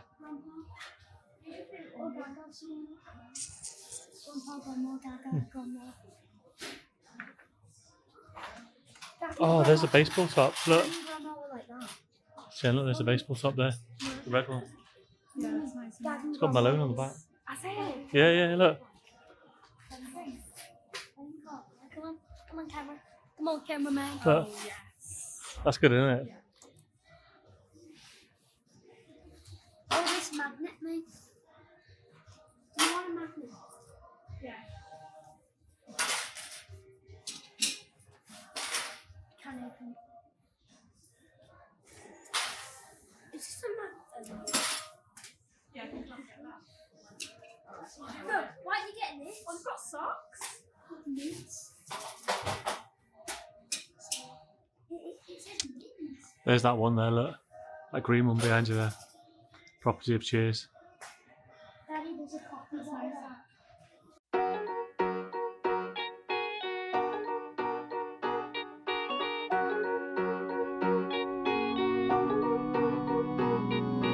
Way back when, before the grown-up phase, we're one best friend. It was easy going roll. Life was anything but fair, but somehow we didn't care.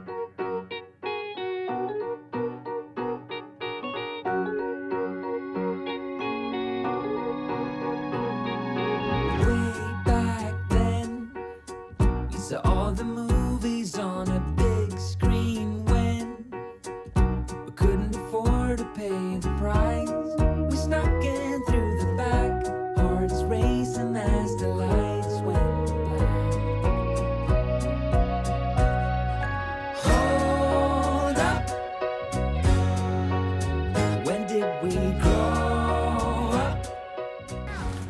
What you want to cheers? Sometimes you wanna go wherever.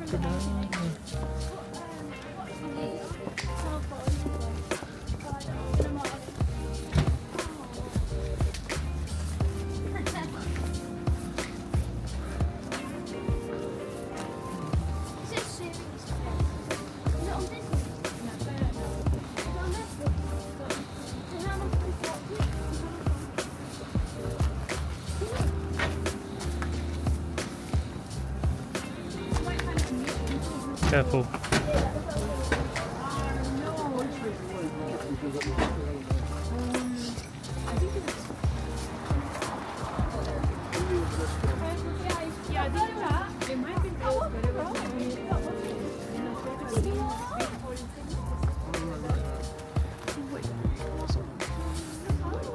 Jack, we got it on camera. Jack, we got it on camera. Can't say nothing.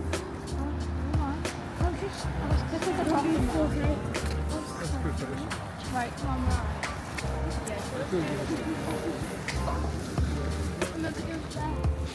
right. Yeah.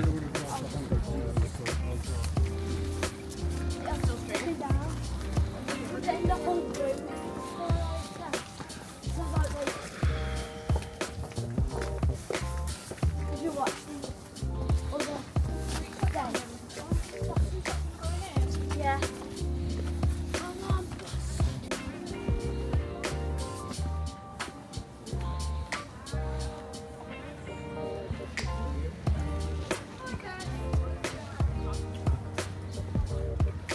I'll be spotted. I'll be spotted. Watch out of the way.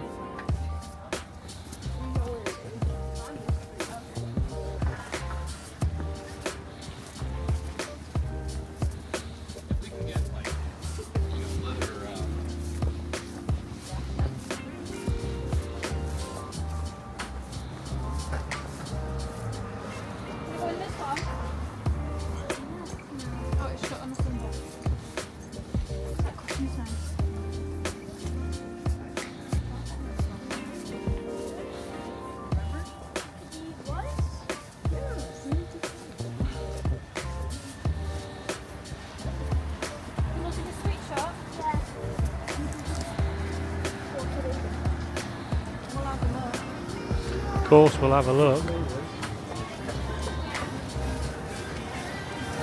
Oh wow, smells an absolute dream in here, doesn't it? Got roasted nuts.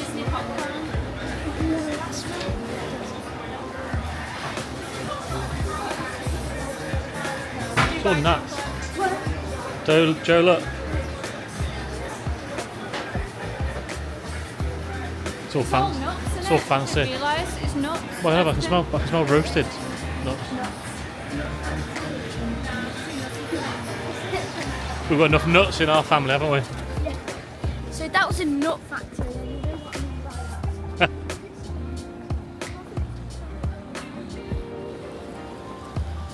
All about the nut. Oh.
saw them pull away. Yeah. They're nice. So it's again, like, I don't know.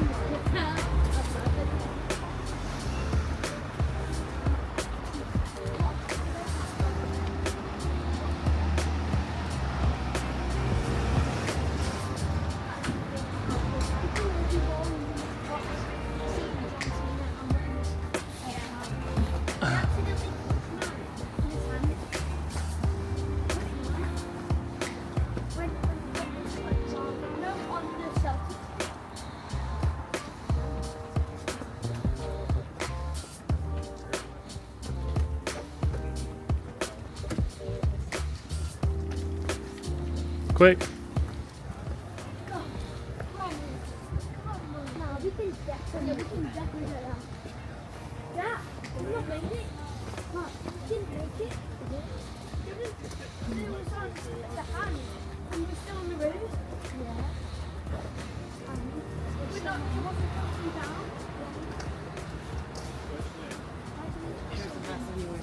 Cover it up with this.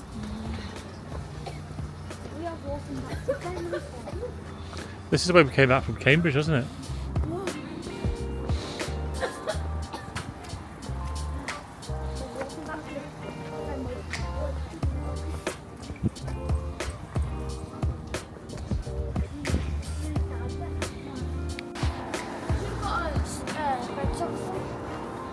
What, Red Sox starbs? Didn't have one. Nope.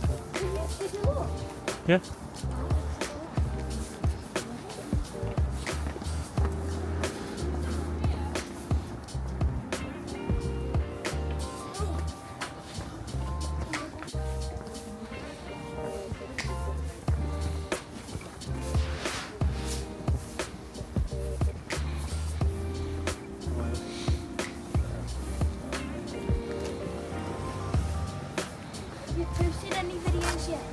No, I've not edited them yet.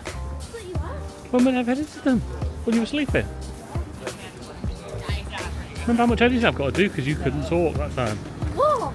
Remember you couldn't talk and you were like, get fluffing your lines? Condo for sale, 2 bedrooms, 1 bathroom, $810,000. Are we gonna live here? That is crazy. Oh, hey. That's a flat. Are we gonna live here? Come on. Don't wait, look at it.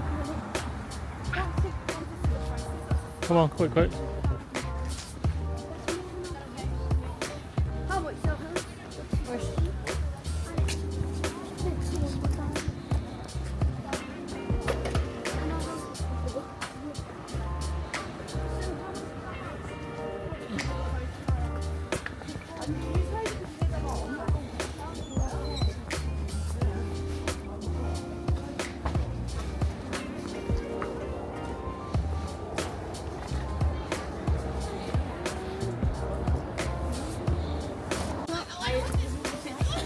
I didn't expect her to have volume.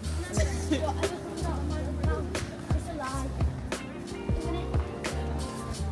Yeah? Not going in there. Not going in.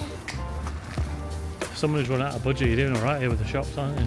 Yeah, mummy's a little busy.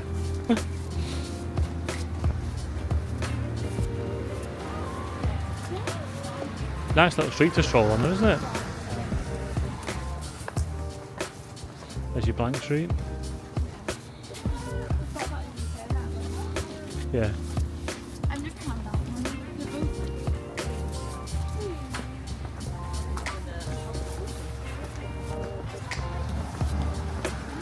Just look left, you'll be alright. Nothing's come and go. Nothing's come and go.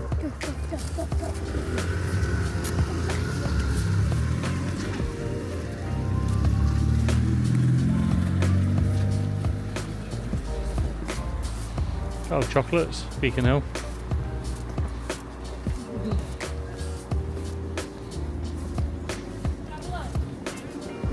I'm not that fussed, to be honest.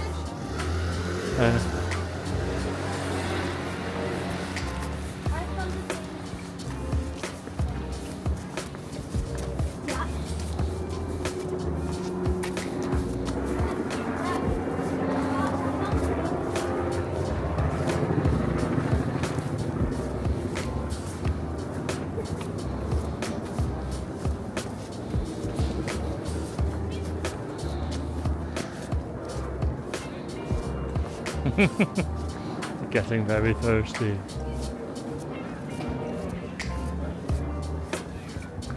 Wow, it's lively in there.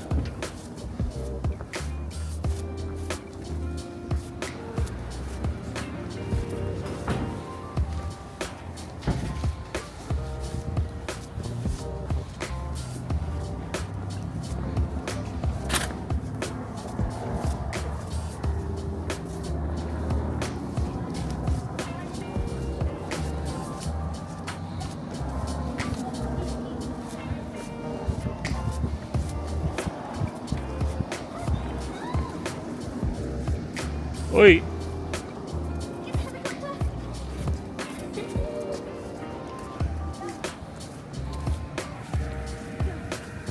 Wait! Oh. Come on. There's people.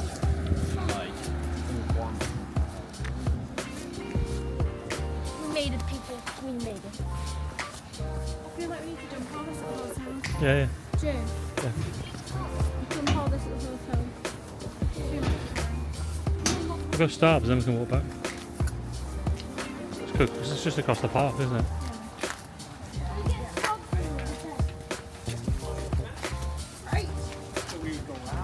Right.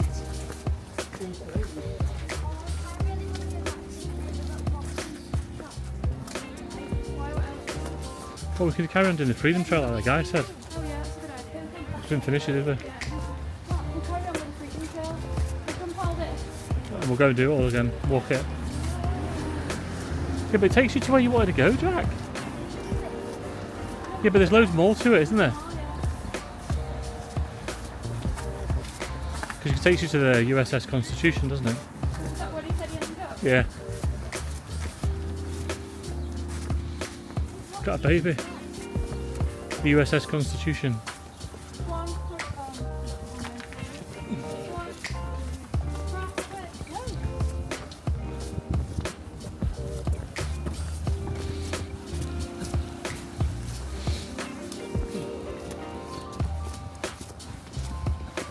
That's funny bumping into him again, though, wasn't it? Yeah, I thought I recognised him when I was doing the minute shop. Because I'm in a full chat to anyone mode. I'm not all over it. Simon He didn't. Rockefeller. Yeah. He didn't recognise me at first. I don't think that guy.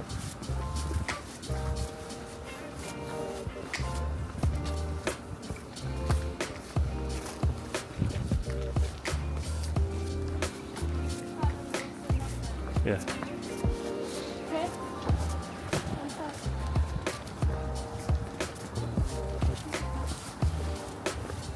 Look, Starbucks is just here, isn't it?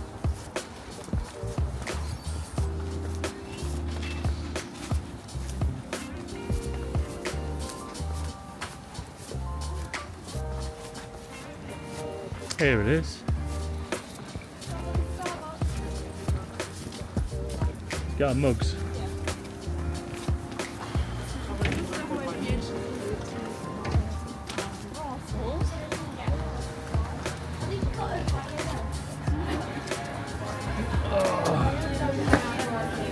It's heavy door.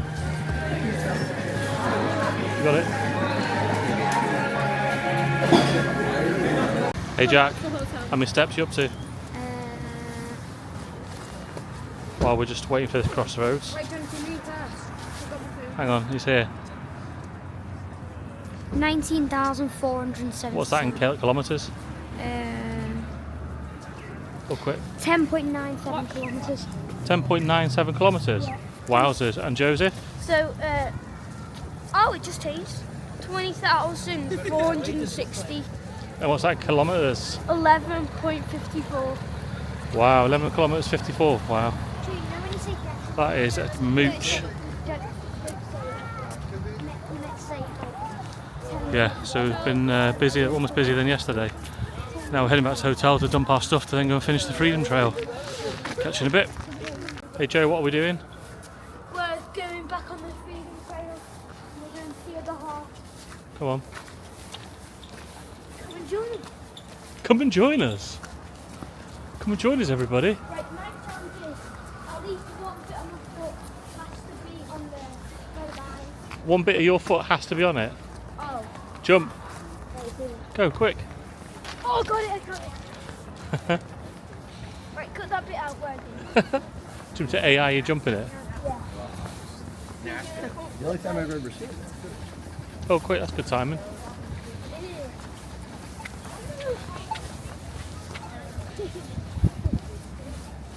It's a good vibe, isn't there? Yeah.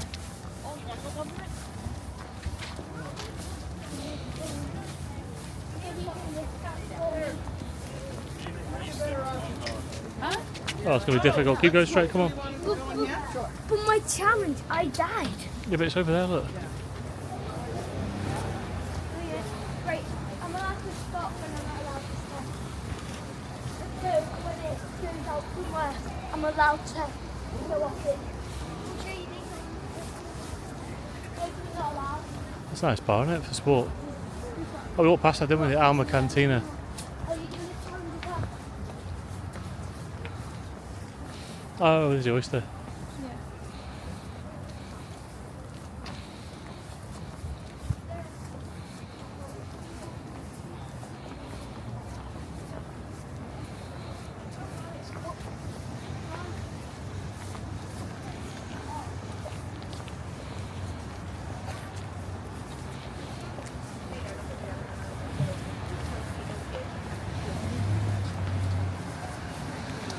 So this is Union Street, isn't it? That's why it's Union Oyster House. Well, it's got its own merch shop. Yeah. Go tomorrow then, yeah?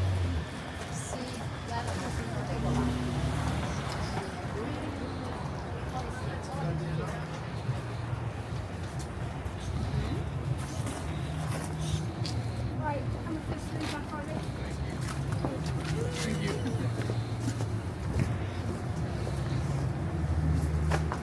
Cut this bit out.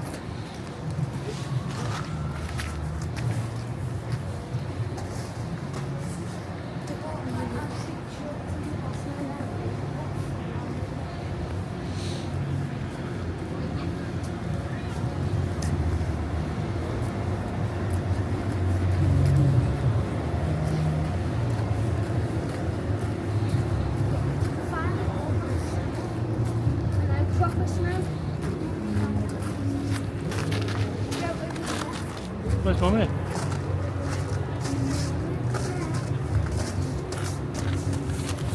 I'm still on it.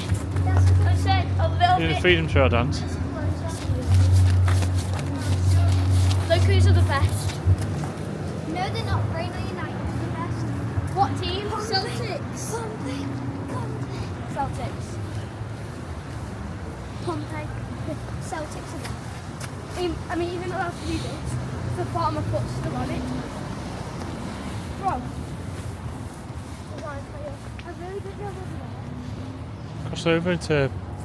Oh, look at that. That's nice. Sit up there.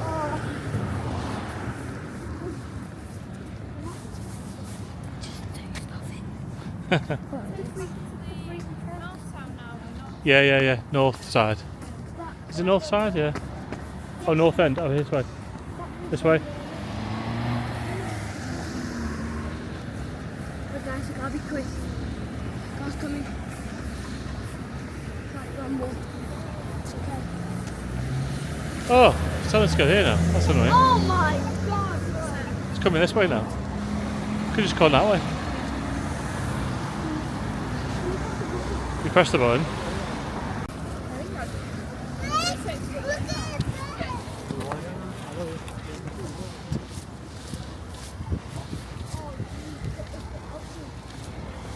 Oh yeah, it's not the real Freedom Trail anymore. It's still the red path. Yeah. It's cool though, isn't it? It's a good idea Yeah. to do a path. Oh yeah. Oh, yeah. Right, don't get me taken. Can you see it now? No. We need a light. Yeah. Let's use my phone. Just helping us out either. Oh, there it is. Yeah. Oh, sorry. Come on, can you keep up? Oh, no. And put your phone away. Do we need Freedom Trail, mate? We're Freedom Trail, mate. Stop being scouts, lads. I like that. You've lost it. No. Right here.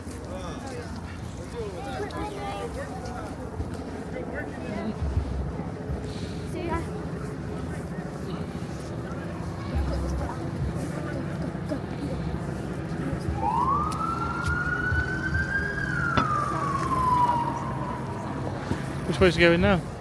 It's going through. Is it? Go through there.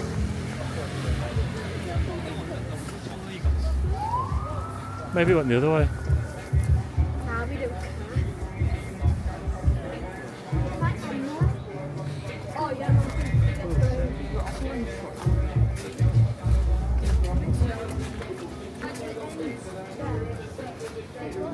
Yeah, there's no one.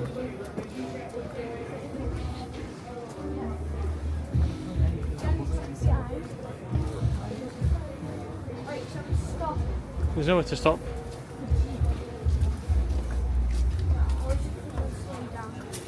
Guys, wait here. All the way. Oh, you're there.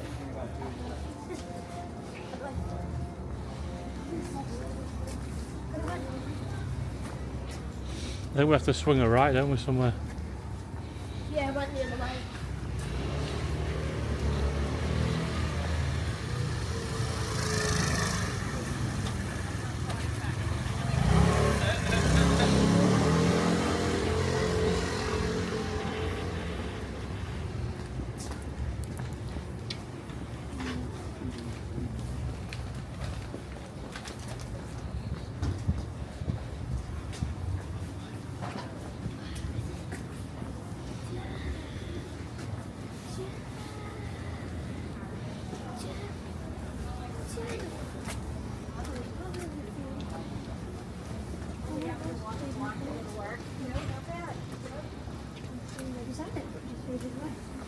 No, I think we've got to go right.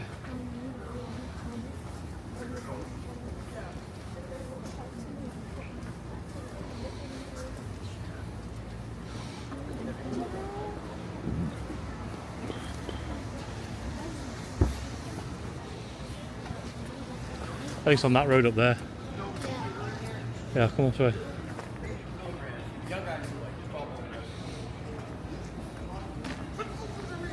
It's busy everywhere, isn't it? Yeah. Every bar and restaurant is packed.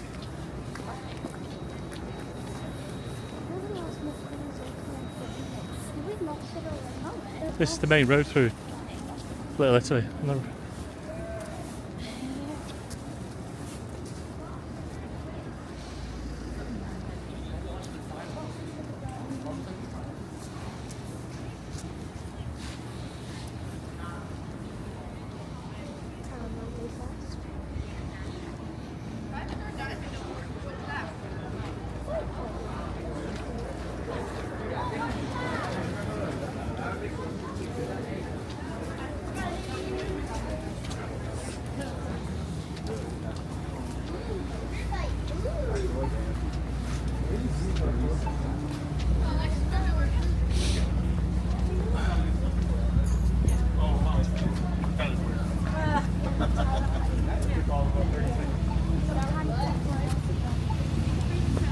There it is, there, look. This way. There it is. Yeah, yeah.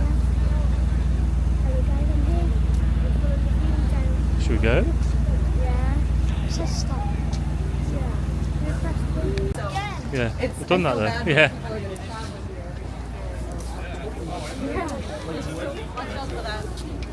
I knew she was from Mexico.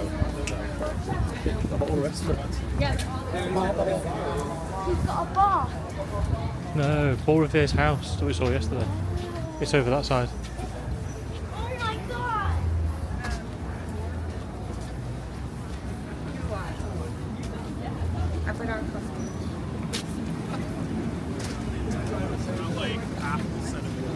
Just that big ones.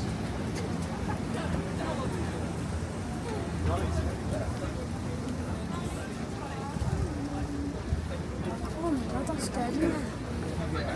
Yeah, I'm supposed to just explaining like what I've taken. Forgot what his house looks like. Do you want to go in? This is fine. So what are you gonna get? 4 chocolate chip cannolis. One for who? All of us to try. Oh. One for me too. It's around the film everywhere. On a little tour. Are you excited? No.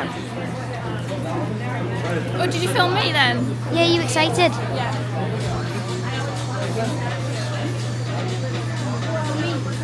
Just buy chocolate. I think I am too. Just buy chocolate.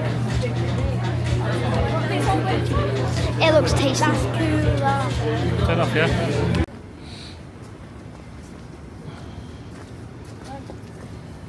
What bridge is it? Takes you over to the ship. Right, we might have forgot where the Freedom Trail was. Well, I think the map says this way, so. Even though I didn't even want to come in, I'm glad I did. What, because you got cannoli? Yeah. Yeah. Just hold that a sec. Someone hold them.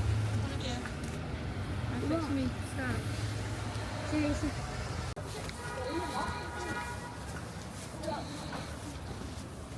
Are you happy with your mics? Yeah. I'm not hungry for it though. I might just have it in the morning. Bit of breakfast, put it in the fridge. Yeah. Well, I'll have a bite to go. Steady.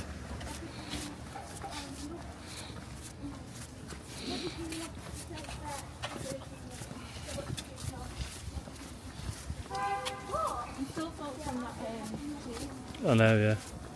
It's a lot of food, wasn't it?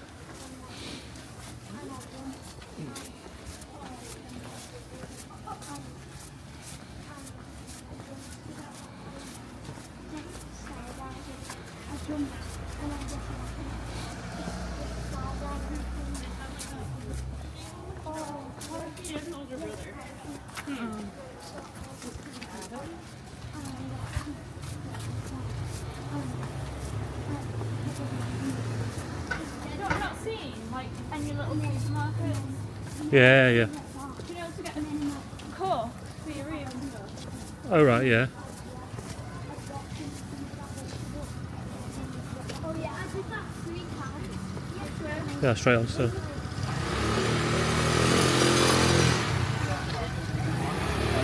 Come on!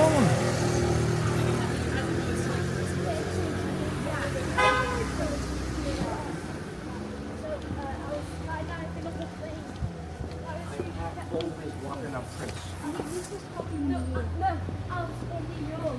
No, I was starting off the plane, and then I moved there to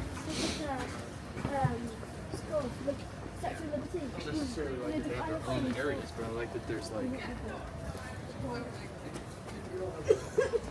I love the fun because my parachute broke. Just snapped off. You jumped at the end. No, Like Katie, after skydiving. But that was when I was older. So I might do that after that. No. I was in hospital though. We managed to fix me up with that. It was,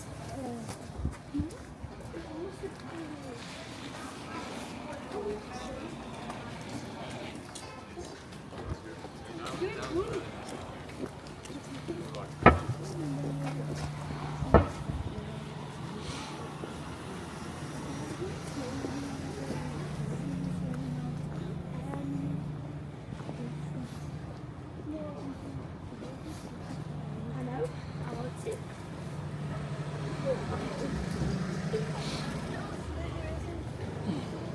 Oh yeah, and you on money, yeah. I get you now.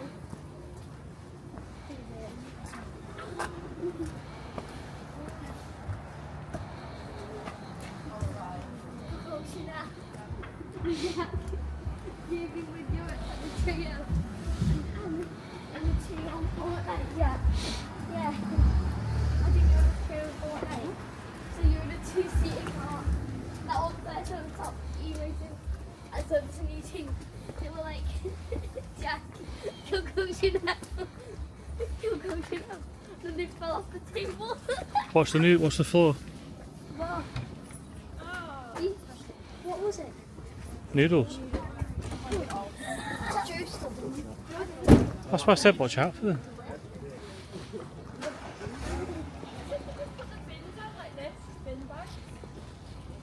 Well, you can't have a wheelie bin upstairs, can you?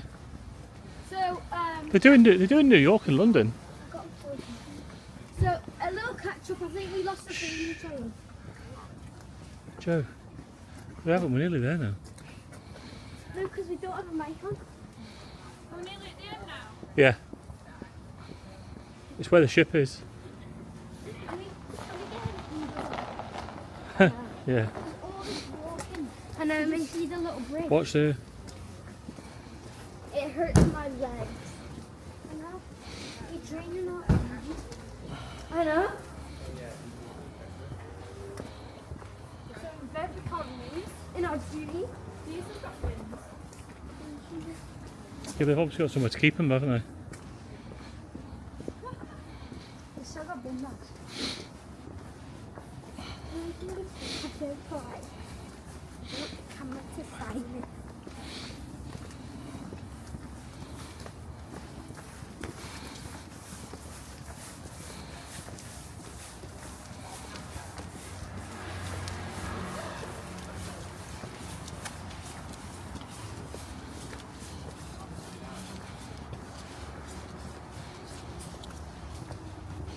Ketchup.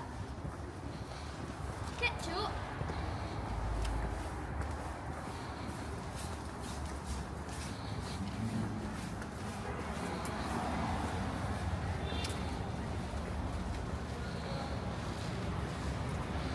To the left. Left. It's Freedom Trail. Is it? Yeah. So ketchup guys, we found our friggin' trail. But I said we were lost. I told you we weren't lost, Joe. I think we are. Go to the end. Press the button. Oh yes, I love. Gagging.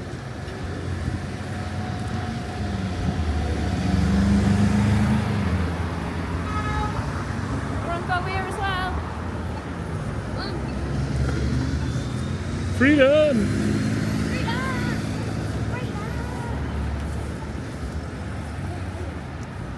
Got you didn't tell me.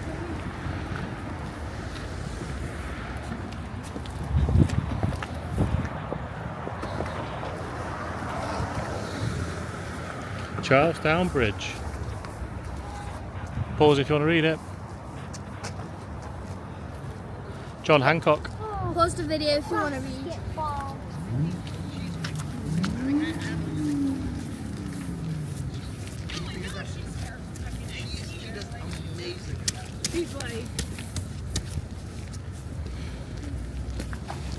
I'm still doing the challenge if you think I'm weird. There's Bunker Hill. Oh, I remember. Jennifer told me that I'm a lunatic. Oh yeah. Remember?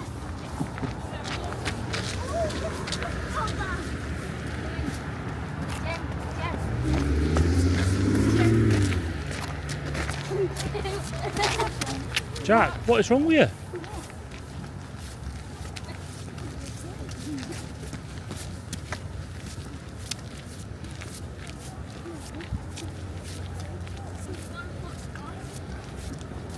I don't know where the USS Constitution is. Somewhere supposed to be here, isn't it? Oh wait, oh there it is. What? TD Garden. Oh yeah, TD Garden there, look. With John Cena at the top of that chair. Did he? TD Garden, yeah. TD Garden. Yeah, yeah. Have you gone there? No, that's where the Celtics play. Celtics! Yeah, that's, where Boston! that's their stadium. Oh my god. All my favourite things in one. All the things in one. All my favourite. All your favourite things in one. The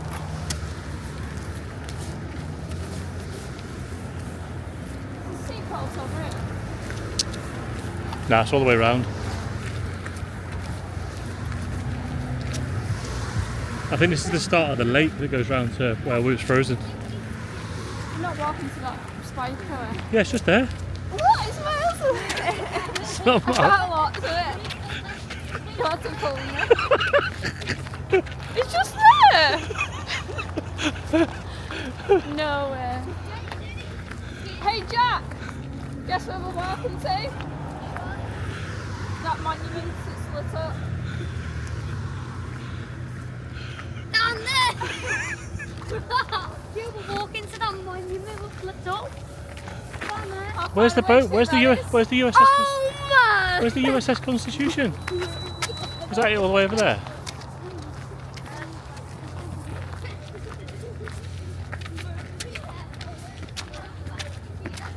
Traffic don't look clever, does it? We can't walk all that way. It's ridiculous. That. Yeah, but it's tall. We're nearly there. It's not. You're not nearly there. That'll be about another hour walk there. It won't. It will. Stop there. Oh, there it says USS Constitution. Where? See that sign? Straight in front.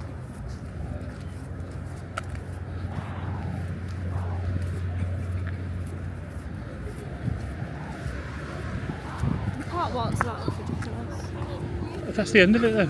I know, but it's miles away. No, but we're already at the end. We're so close. We are. That's where we're going. Bunker Hill Monument. Look there, Bunker Hill Monument.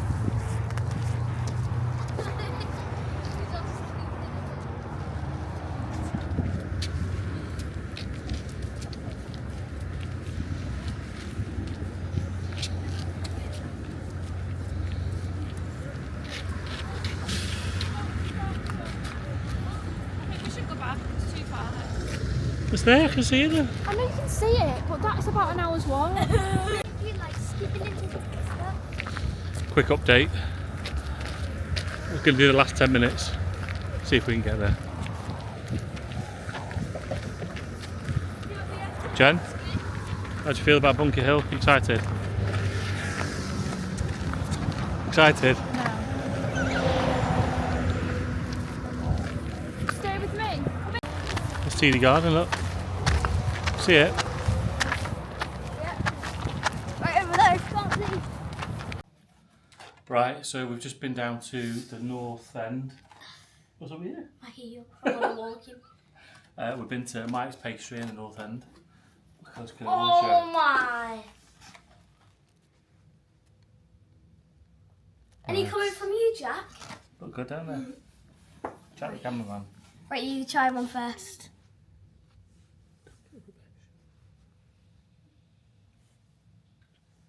Right. Right, here we go. Oh. Oh my god, it's massive. It's not that big. It's weighty. There's a weight to it. 100 kilos. Good. Oh my god. Alright. Oh my god. Stop it there, was that? Put that down. If it's crunchy bit at the bottom. Oh my If you god. get the crunchy bit at the bottom, yeah.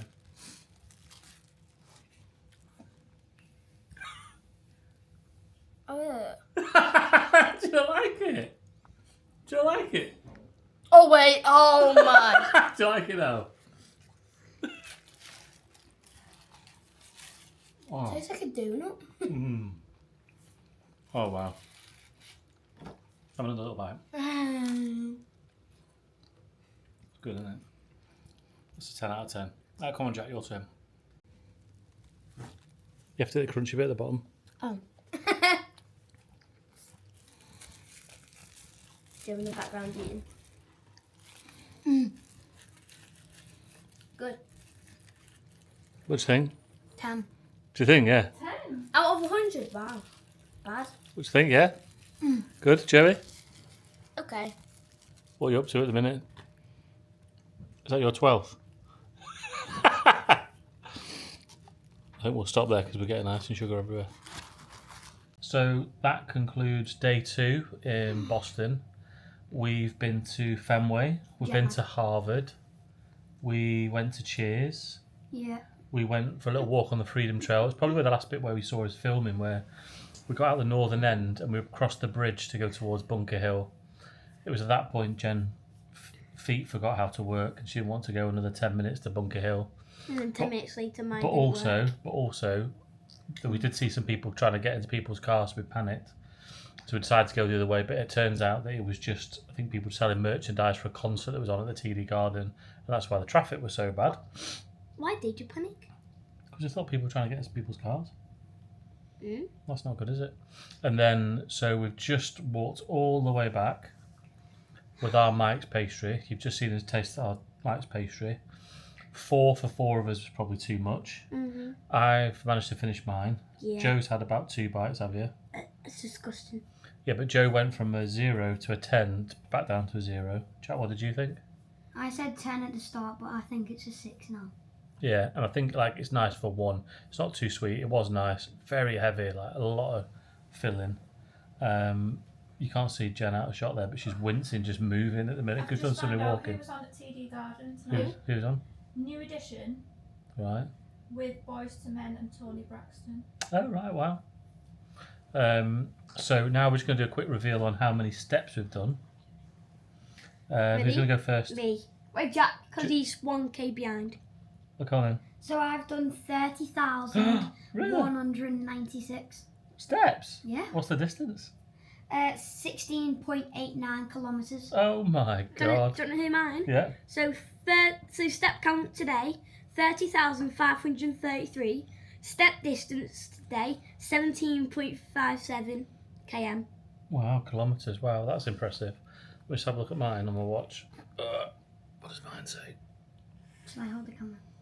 It's alright. Oh, 25,055. You've done 5,000. That's 18 kilometres. Wow. 18 kilometres. Yeah, my steps are bigger than yours, aren't they? Oh yeah. That's amazing. So that concludes day 2 in Boston. You already said that. No, I'm just finishing this video if that's alright, mouse. Right, so that concludes day 2 in Boston. It's not 25,000. What time is it? It's 7:30. Oh. 9:30. 19:30. It's 9:30. 9:30.